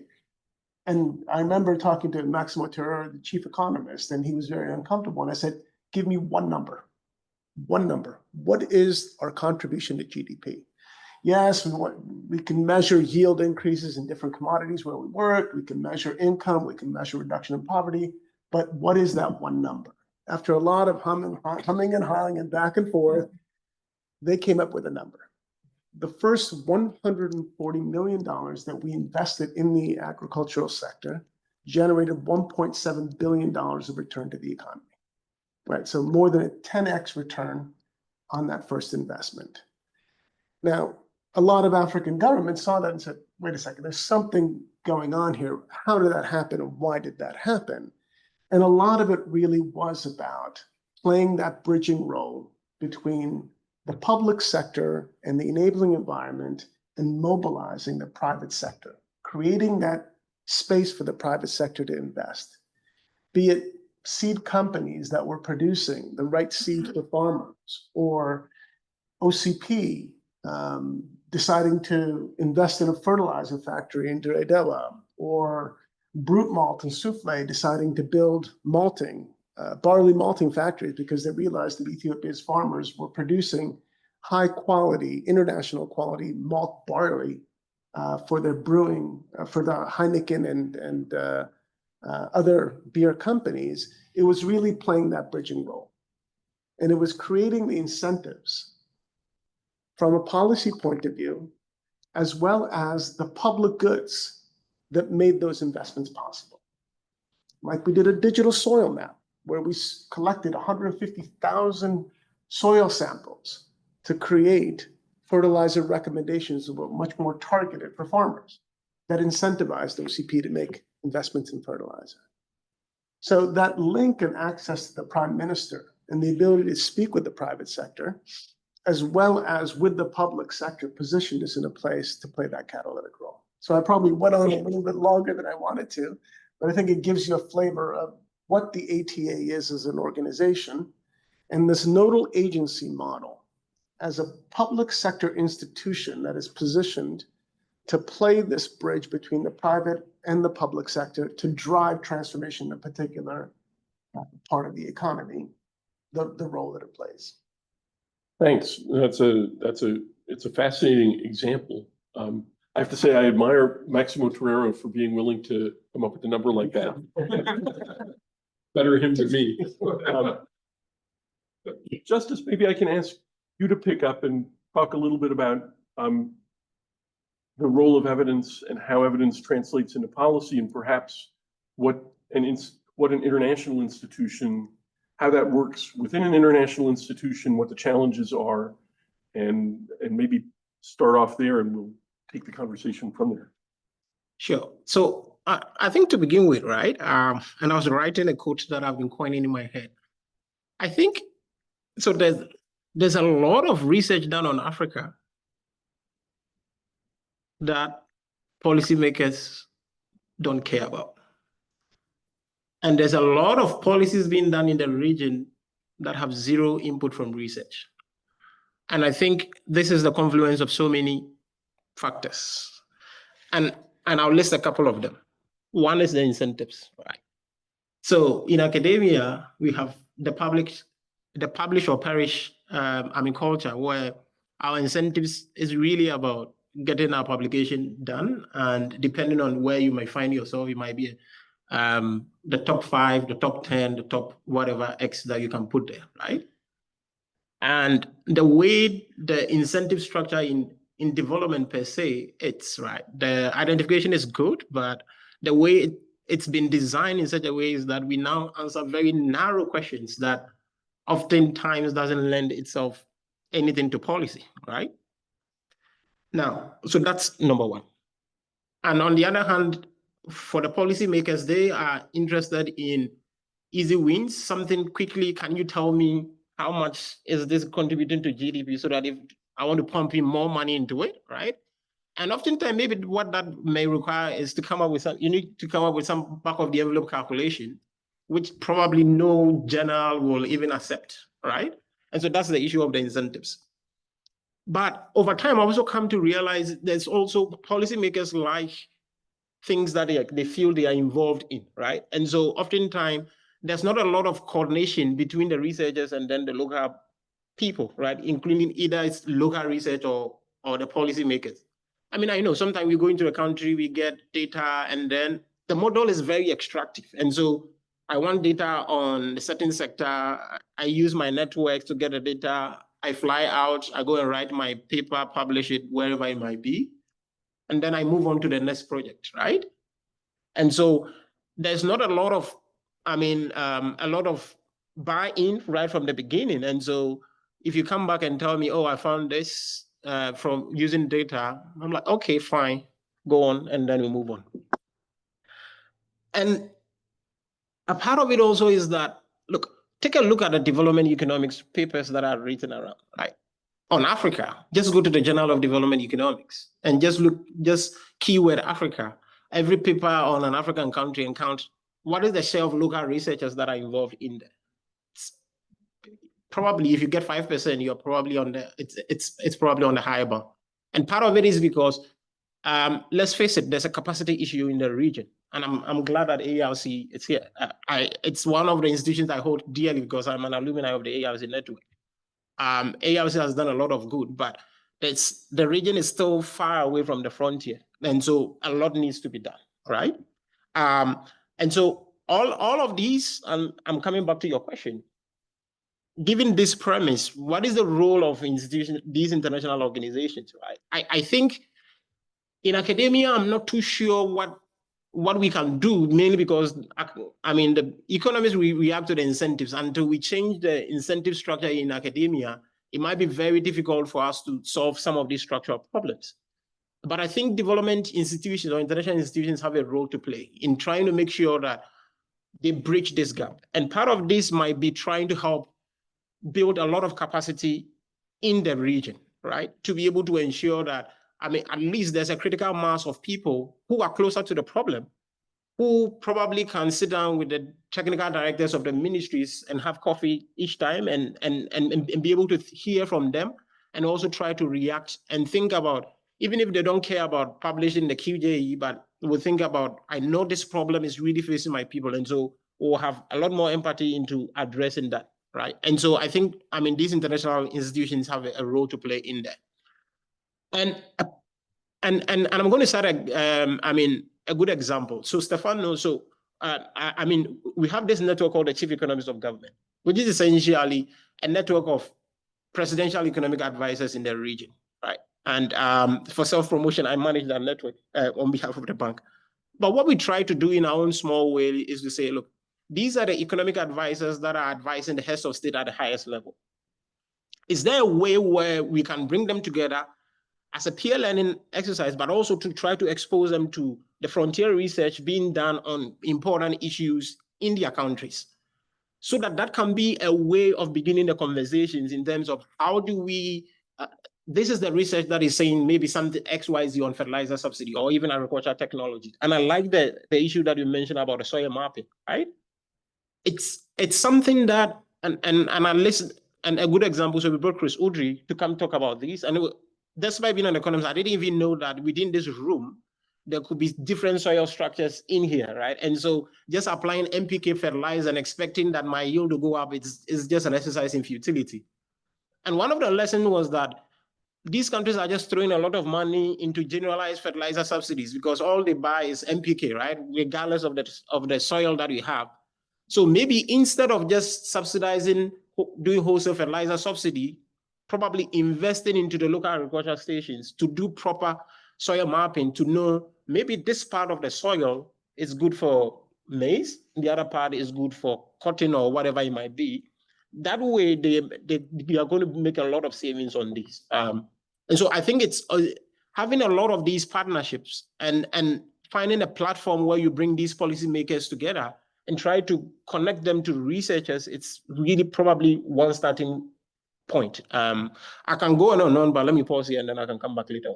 No, I think that's fascinating, and I think it is an example where the convening power of an international institution plays a significant role, and I think it's a great illustration.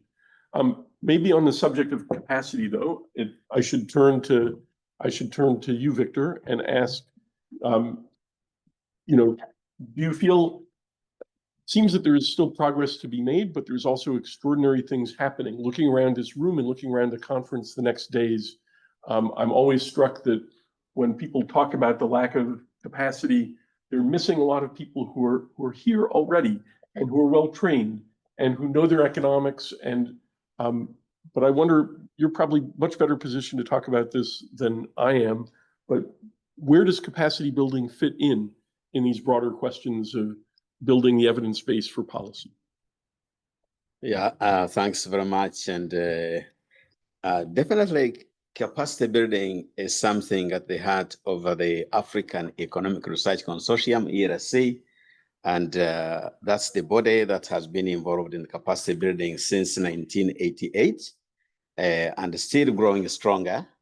And at the heart of the ERC is capacity building both in research and also in training, in research in terms of the thematic research and collaborative research of enabling senior scholars across Africa and senior scholars across the world to come together and produce new knowledge that is dealing with some of the challenges in Africa, the economic problems facing Africa, but also involving early career researchers and doctoral students and postdoc students.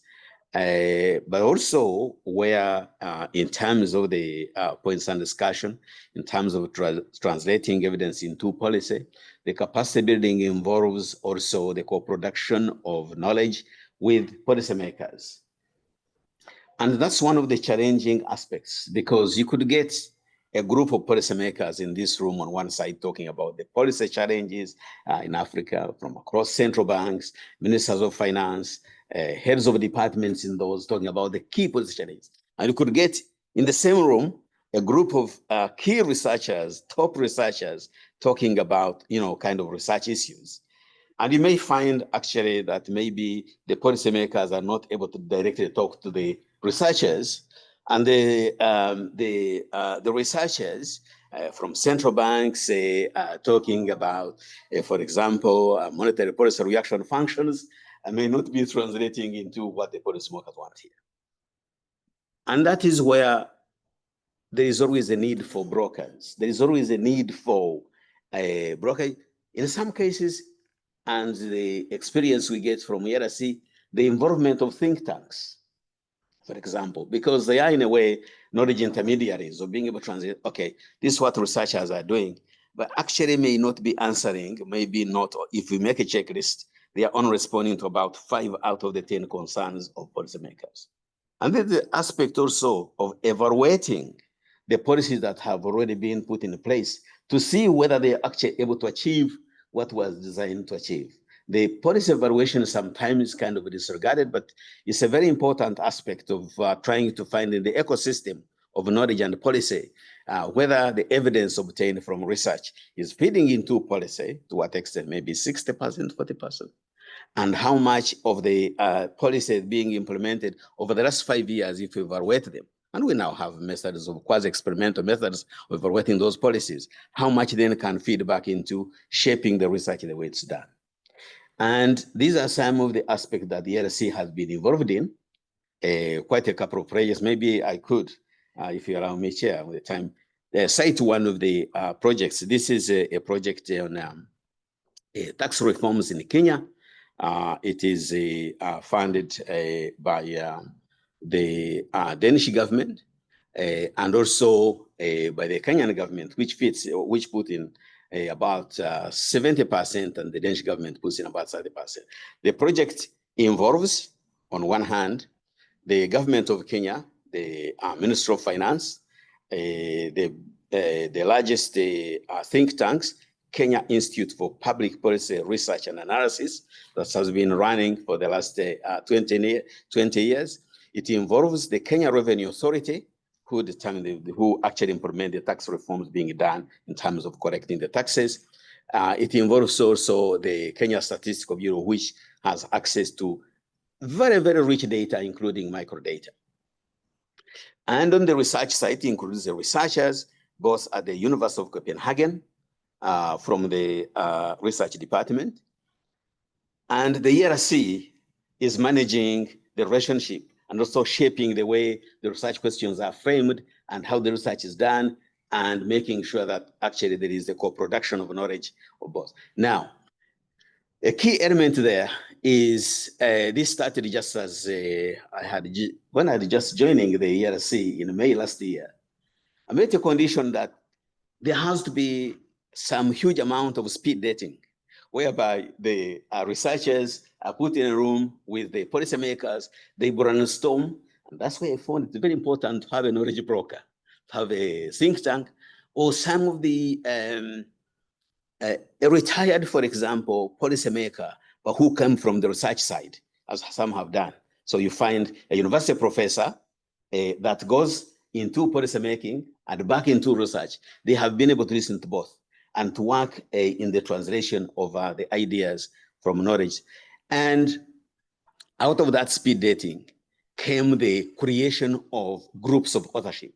So each of the 12 papers being produced involved the researchers at Copenhagen, the researchers in KRA, the researchers in Central Bank, and the researchers at the Ministry of Finance.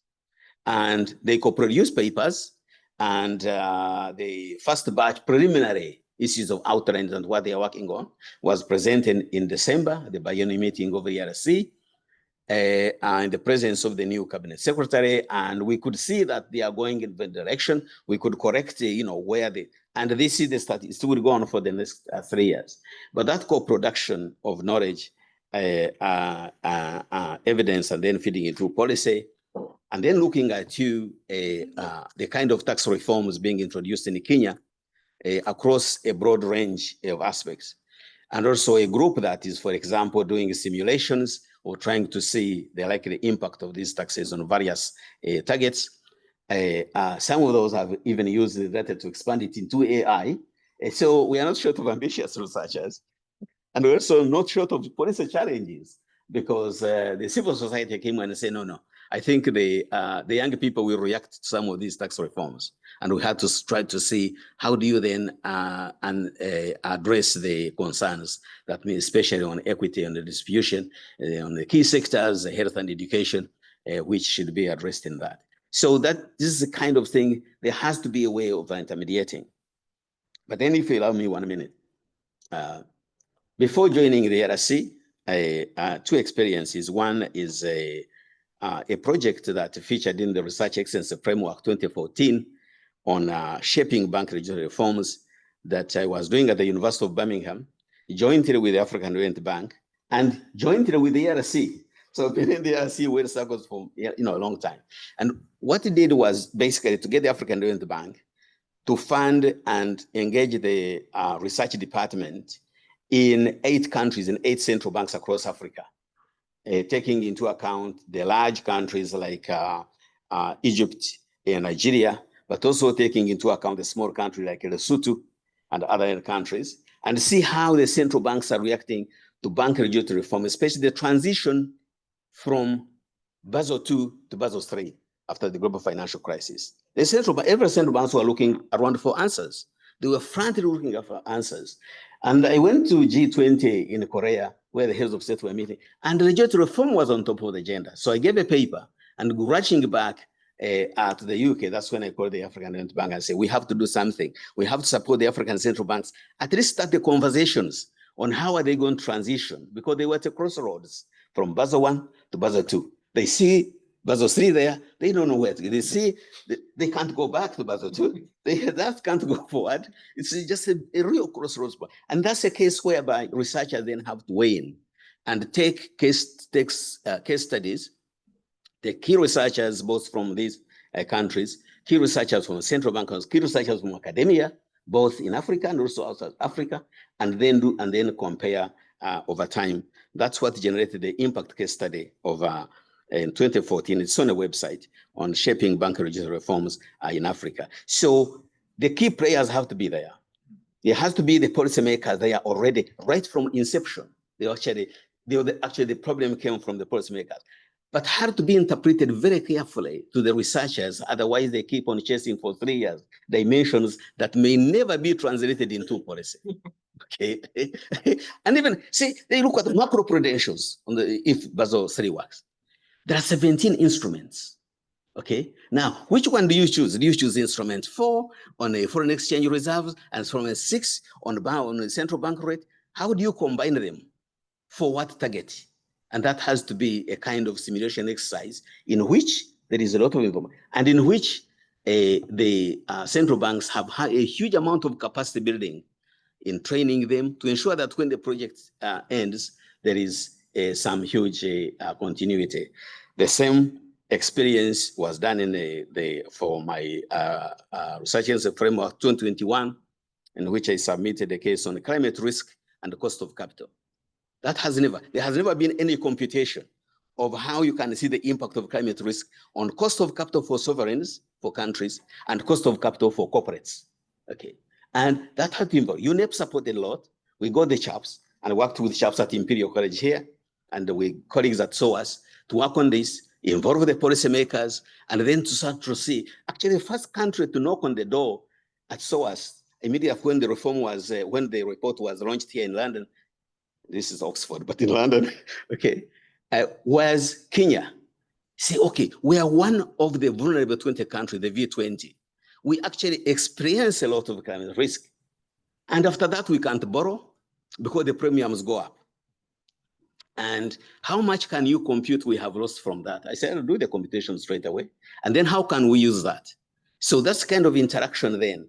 You through the feedback, and then the continuity in up to now. A lot of work is on such. Okay, so I emphasize this thing of co-production of knowledge, but knowledge intermediary to be able to translate the researchers' needs to the policymakers' needs, and then a feedback and feed-forward mechanism. Thank you. Thank you very much, Victor. Abby, you've had experience on, I think, every side of this as an academic, producing research in international institutions of different kinds. On the receiving end, I wonder if you could share some of your experiences as well. Yeah, thank you very much, Doug.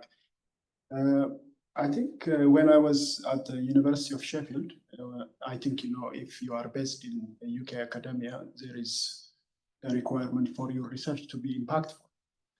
I think in my academic career, since I get my first degree, I don't think any of my work has gone into policy except a phone call I received when I published my PhD chapter in the Journal of Economics 23 years ago to explain the elasticities that I have estimated. So this question never left me. I always agonize over how I can translate research into policy.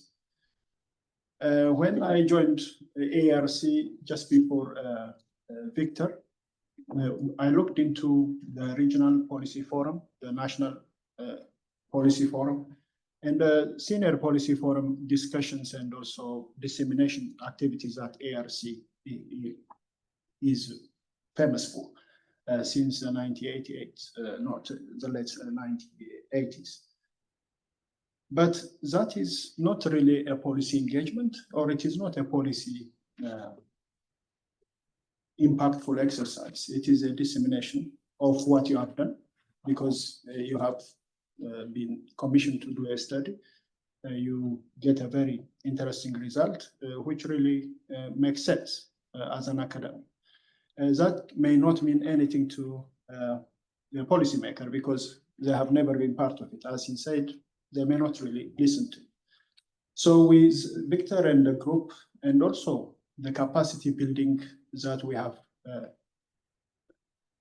established in the network, we used our soft power to pull people together to discuss what is really bothering some countries. And I think we designed a policy to support countries which are going through an IMF reform program. One is my own country, Ethiopia, which is really going through the upper tranche, that is the most aggressive one in terms of therapy. And also the government of Kenya, which is going through a lot of change since 2021. So we designed a project to support and also embed technical assistance in the all cycles of the policy making, policy design, formulation, implementation, evaluation, and coordination. Even if life is not that linear, that will not be respected. However, the idea is to build a capacity and that capacity to be embedded within the ministries. Because if you look back, I had a discussion with Stefan actually about this. He said, why ARC and why now? That's a very good question. I don't have the answer for it. That's why I designed a policy, a project which says a planning phase project. We are planning to identify the problems that they have. Both countries are on board. As I said, because we build a lot of capacity, if you go everywhere in Africa, in most African countries, most of the finance ministers were our former students, and also the central bank governors. So you use that.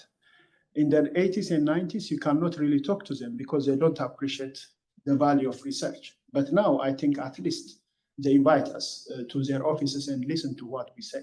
And also at least to come halfway to give us what they are really worried about. Theodros here, the country director for IGC, he was in Ethiopia. I think we were in Ethiopia last week when we were discussing with the ministers.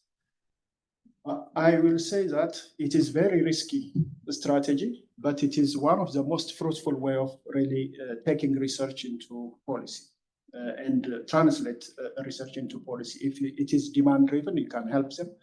They have identified a lot of things, and I think we would like to help them. For instance, in revenue forecasting, they have poor data. We have AI and machine learning tools now helping you for forecasting and projections. We are going to pool the international experts that we have. We have a network of at least 5,000 researchers which have been trained over the last 37 years.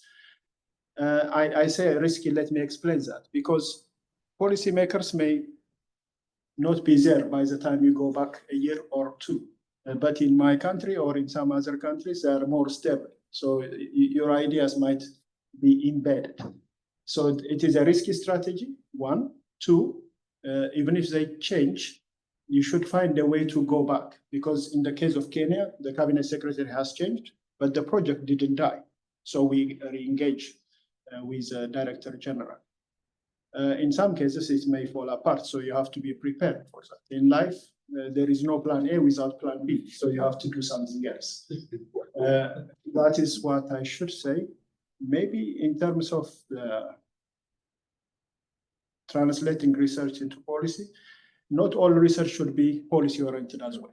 I think that is maybe the conclusion that I make, because you don't have to always produce. Sometimes I would like to write a paper just to publish, or yeah, your self-interest is also very important. You don't have to always subscribe to a policy research. Yeah, I think that's my intervention. I hope I made sense because I slept only for 2 hours. I'm very jealous of the energy of my executive director. Thanks. Maybe I'll do a second round, just looking for some quick feedback before opening things up. Khalid, the experience you describe with the ATA, how much of that was specific to a particular prime minister, Meles, and to agriculture as a field, and how much do you think that's a more generalizable model in principle? I think it is generalizable from a couple of different perspectives. One is Medlis was unique in some ways, but in other ways, the political will that he brought is something that you see across Africa now, especially when it comes to agriculture and the need to transform the sector as a way not only for food security, but for job creation. So that's what we often say to the countries that we work with is if you don't have that political will, if you don't have the support at the highest levels of government, you're not going to get the cross-sectoral collaboration, the coordination, you're not going to get the drive, you're not going to get even private sector investing from abroad if there isn't that interest and the support from that head of state. So I don't think that interest from Medlis back then was that unique, because you do see that now across many countries. And you do see the demand for this kind of institutional solution in other countries that we've worked in. Prime Minister Hamdok had asked us to set up a similar organization in Sudan. The Prime Minister of Togo has asked us to do the same thing, and we have an ATA up and running in Togo. Now we have states in Nigeria that are asking us to set up ATAs for them. And in all those cases, what we've said is political will and the expressive demand from the head of state has to be the first thing. If that's not there, it's not going to go very far, and we're not interested in working in that context. So I think that's one thing.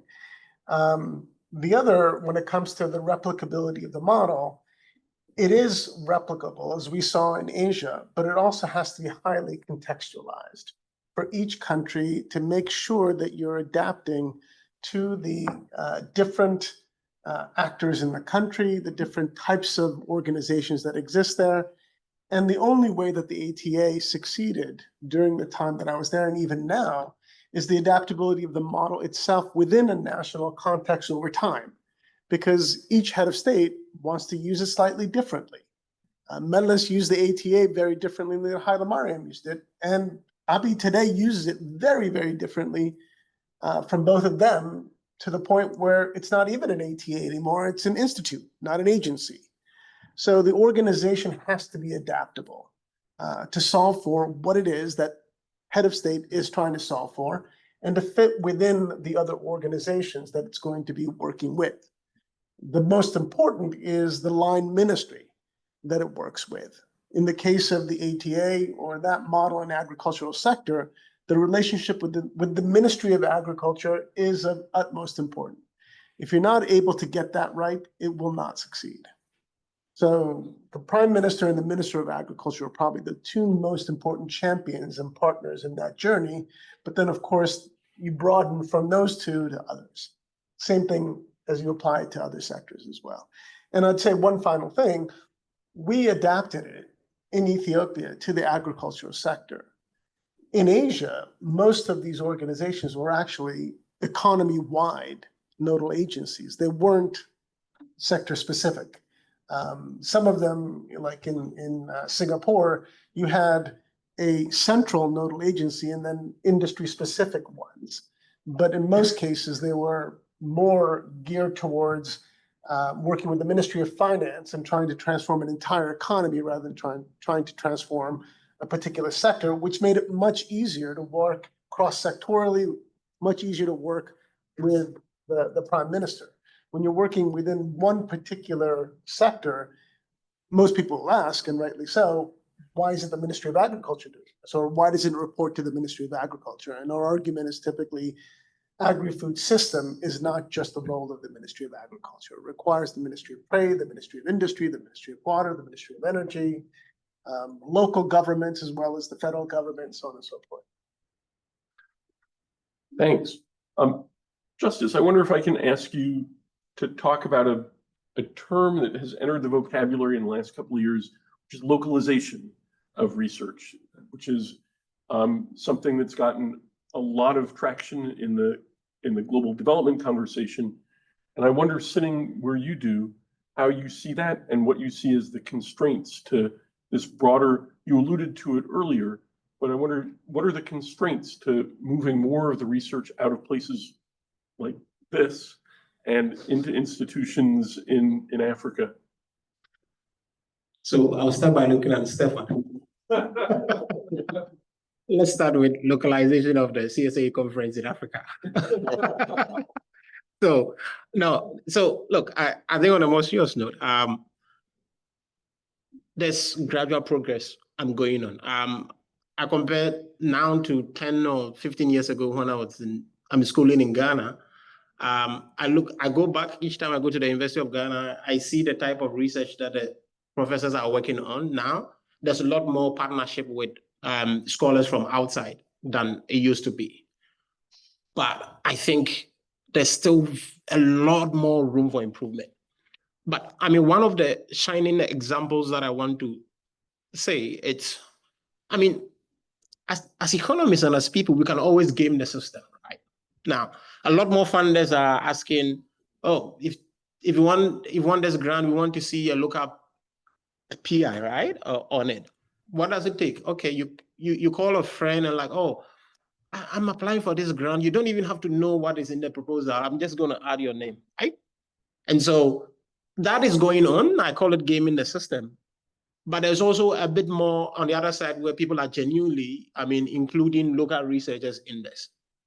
But I think the model that I really have come to appreciate now, it's the establishment of local, research institutes, right? So the IGC is one where the IGC really goes down to the ground and partners with local, the policymakers, and then says, okay, based on our interaction, we want doing a call in this particular area, and we want people to apply, right? Now, of course, some of the criticism some of my people, local researchers have said is that IGC money tends to go to top star researchers, but I think they've also tried to bake in a bit where now they're allowing a certain type of grant for local researchers. So I think that is one of them. You have the UNEY that now working with a lot of countries, setting up data labs where they are to make sure that these revenue authorities that sit on vast amount of data, setting up a lab infrastructure where researchers could go, run their regression, use the data to produce research. And that benefits both the local researchers as well as the foreign researchers, right? And over time, the hope is that as more and more of these data resources are being used, a lot more of there'll be a lot of knowledge transfer, right? Because then local universities will now begin to see the benefits and the rewards, because let's not forget, I would say incentives matters, right?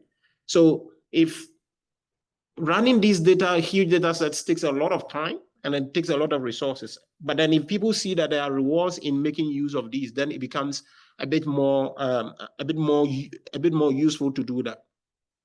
And I think there's also a lot more that we all could do, right? As individuals, if despite our incentives, if we could think of a model where you have a personal commitment that my research is not going to be very extractive, but I'm also trying to think about how to give back to society.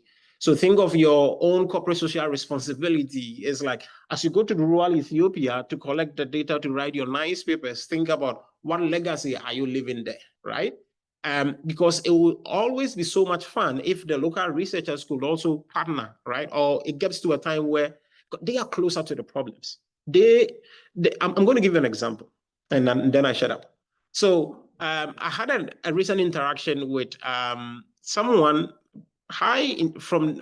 somebody high up in the Ghana Revenue Authority, right? And it was a fascinating conversation. I'm from Ghana, but I thought I understood our tax laws until I had that conversation. And this is basically what he was saying is he, as a taxman, he selects the type of shops he goes to buy things from. And the reason is that the current state of the tax structure is more punitive to certain types of shops, right? So like you go to the supermarket, if you're buying water, you could buy $2, but if you go to the nearby road shop, you could buy it for $1. And the reason is the tax eligibility, right? And what he was telling me is that this is something they are thinking about to repeal. But to get to the minister to say, this is what we need to do, he needs evidence, right? And then again, I'm like, okay, can we think about something he said, I've been looking for people to work on this, but I can't find anyone. And I'm like, okay, we are interested, we're coming. And this is the idea. I mean, this is part of the thing that as we get closer to the local people, and if the local researchers were empowered, right? These are people who buy from these supermarkets, who knows these stories, that could then begin to think about how do we put up a research that addresses this problem, right? And so all I'm saying is there's still more room for improvement. Certainly, international institutions such as the one that I work for has a big role to use its convening power, but also to, mobilize, resources to be able to ensure that these things are done. The final thing is we also have to get to a point where, and I don't know how we do this, to make the local politicians see value in research, right? At the moment, I think they see researchers as a bunch of book long. In Ghana, we call it book long. I don't know how to say it. It's a local, basically like they see the idea of researchers is this professor with long beard with saying crazy stuff nobody understands, right? Who write long theories and all that. We need to find a way of demystifying research to policymakers, not just at the ministries, but at the local government, for them to see that, okay, this research will benefit them, right? And I think by so doing, we'll be able to localize a lot of the research. And I agree with what he said. It is not every research that has to be policy relevant. I mean, the role of researchers is also to push the knowledge frontier, right? And so we need to draw a fine line between that. But at the moment, a lot more policy relevant research needs to be done. And that can only be done effectively by bridging the gap between the researchers and the local people. Thanks. Quick one for you, Victor. Maybe it's not quick. Nothing's quick. And Lauren's keeping an eye on me and making sure I'm paying attention to time, which I sort of am. From an ERC perspective, how would you think about the challenges that researchers face in career development, which do imply publishing the good journal articles and advancing their own careers versus policy engagement and getting involved in things that may have less publication value, but that build this relationship with policymakers? Thank you, Doug. That's a very important, aspect, and especially ERC has been trying to deal with this question in two main ways. One, in terms of the publishing, to try to offer incentives, support, in particular mentorship to early career researchers to ensure that the quality of their output, research papers, increases. So if you look at it in terms, for example, of the UK rating, the 1 star, 2 star, 3 star, 4 star, previously we moved from a position where the papers, some of the papers were not rated, some of the papers were 1, but now we are converging on papers that go into 2, and some of the papers that will be presented here are presented by researchers who have already broken into 3 star. So the quality of research is to go up. The support, especially for mentorship through co-authorship, through the feedback support systems given, both on data and on guidance on where to publish the work, is to actually increase the quality of the work and to make it highly publishable, which of course is important not only for the career, but also for the rating of ARC research in parity with the research from the rest of the world.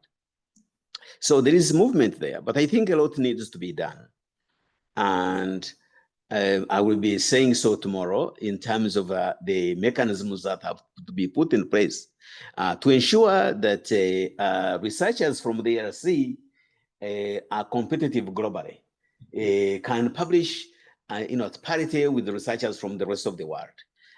Maybe initially by twinning, initially by co-authoring, by being on programs where they're also the top researchers in the world. But that has to be a target to be addressed very quickly. Okay.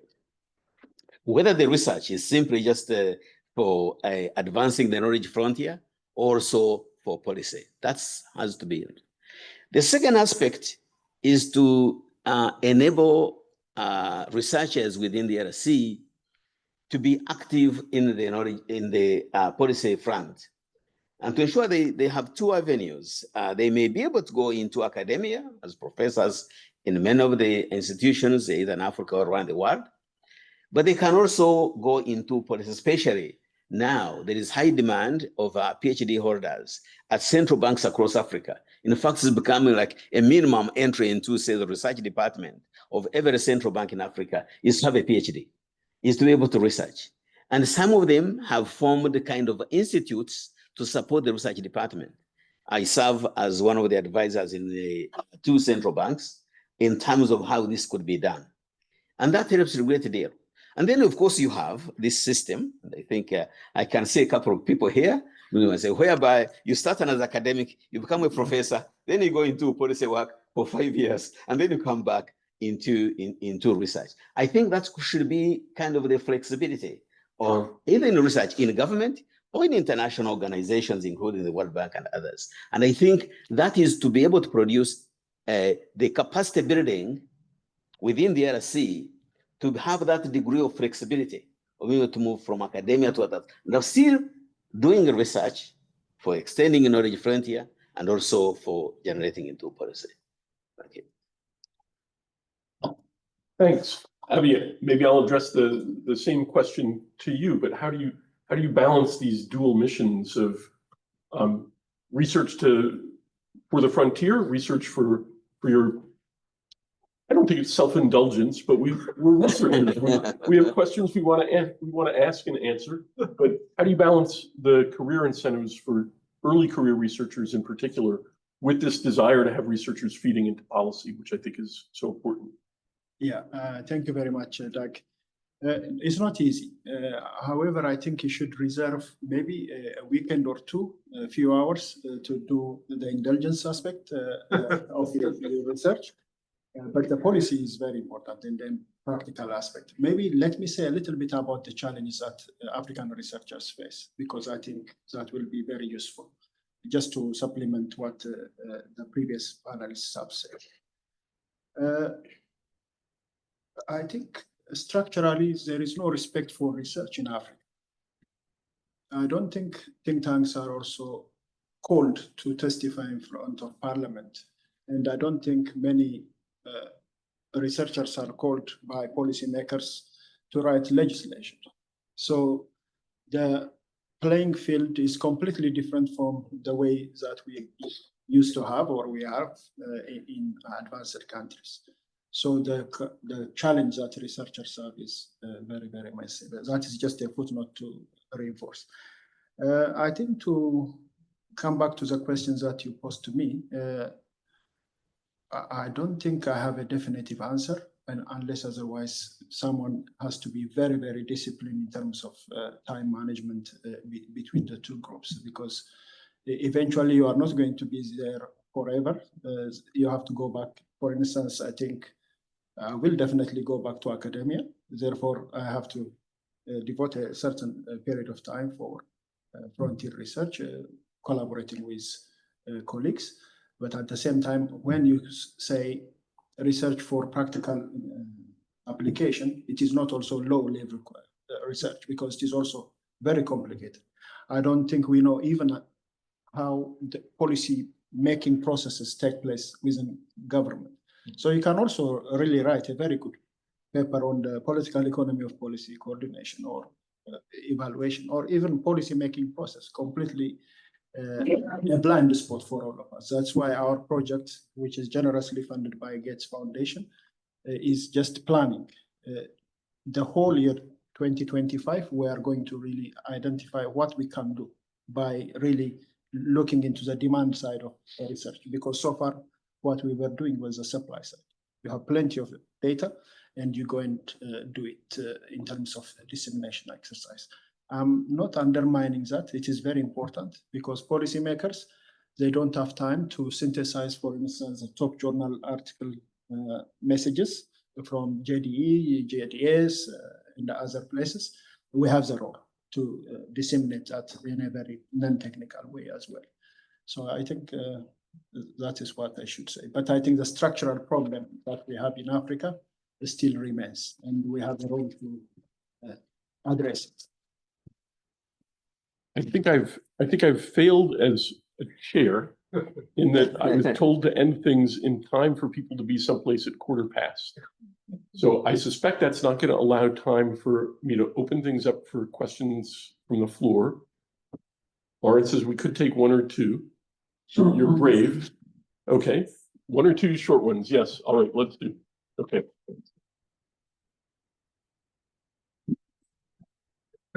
Yeah, so I'll keep it quick. Just a comment. I don't think that necessarily doing policy relevant research or doing high quality research that is publishable or competing with one another, because often the most sort of relevant research from a publication perspective is also research that's very much grounded in policy needs. On top of that, it's interesting to hear you say, you know, how African research has faced this challenge that research is not really being valued. I think that's a problem kind of globally nowadays. That, you know, science, everybody is their own scientist. They can put out their statements, and yeah, that can be the truth in sort of an alternate reality.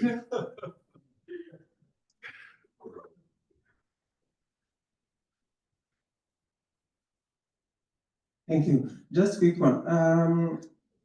Thank you, Victor and Abby, for giving insight on how ARC is moving forward. I like the example you gave from the partnership you have with the Danish University.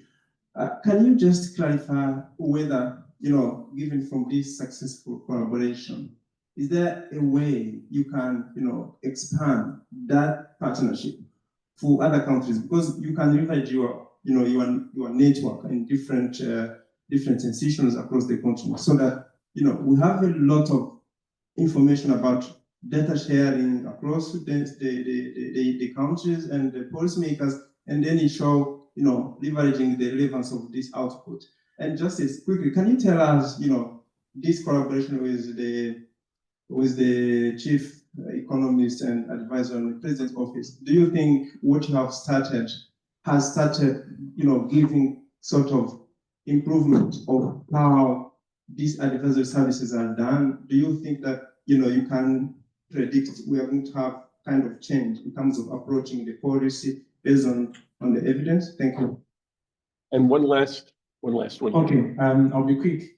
One is a comment on involvement of local researchers and also policymakers. Quick example. In the USA, they did an analysis of why Black researchers were not getting a lot of funding from the National Science Foundation. And when they did the independent evaluation, they thought they were submitting below par proposals, but they found that the reviewers who sit on the NSF review committee are mostly white, and they did not value the research questions that the Black researchers were submitting, which are the issues they were facing in their communities. And that has implication in terms of how we involve locals and what questions they would love answered versus what we propose. Question, in terms of the policymakers, do you have any trainings you give them so that they can understand research better? I think there was a study done in the Americas showing that when they trained the policymakers in econometrics, so to say, they were able to design better policies compared to those who did not so much. I think a question, one for you and one for Victor and/or Abby. But let's keep it short because Lauren's gonna get mad. Okay. So I'm going to be very short. So look, I think it's making a change. So by exposing these advisors to some of these important policy issues, then they usually take it up and make sure, because the work of economic advisors are not necessarily to implement policies. I think they describe their job as to fight bad policies. So something comes to the president and it is up to the advisor to advise the head of state as to the pros and cons of these, right? And so imagine these countries thinking about, say, fertilizers subsidies, right? Or whether to fund local, agricultural stations or not. Making sure that the anchors to these heads of state know, where they will get the most value from. That is what they will be able to really use it to ensure that the right policies are done. But I can give you, a lot more details after the clock. And a question for you about A quick appreciation of the question and comment made by the lady there. Absolutely. And I think I can give testimony to say, in the early years of my career, I didn't know any policymakers on organization. And especially the UN would call me and say, have a conversation and say, by the way, we are just talking about the paper that has just been published. Would you like to work for the UN and do a couple of consultants on this? So yes, I think especially the advisors within the UN firm, they actually read those journal papers, and that can be a way in which it's going into policy. Of course, when you go into policy, you write another version of it that makes sense to them. But the initial work was from the published paper. I think I can stop at that. Yeah. Thanks.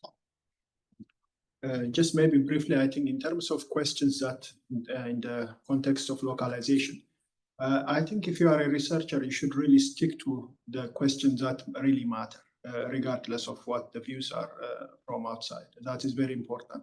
That's why we sometimes don't even ask the right question. For instance, how many of you are studying, or how many of us are studying informality, where 80% of our economy and the economic structure is informal? I think it is a very important question. I think we should stick to what we believe in, regardless of the views outside. I think that's a great note on which to end. I think we should all be sticking to the questions we think are important and that are important in the world. I want to thank this panel. I especially want to thank Abby and Victor for arriving, in the nick of time. And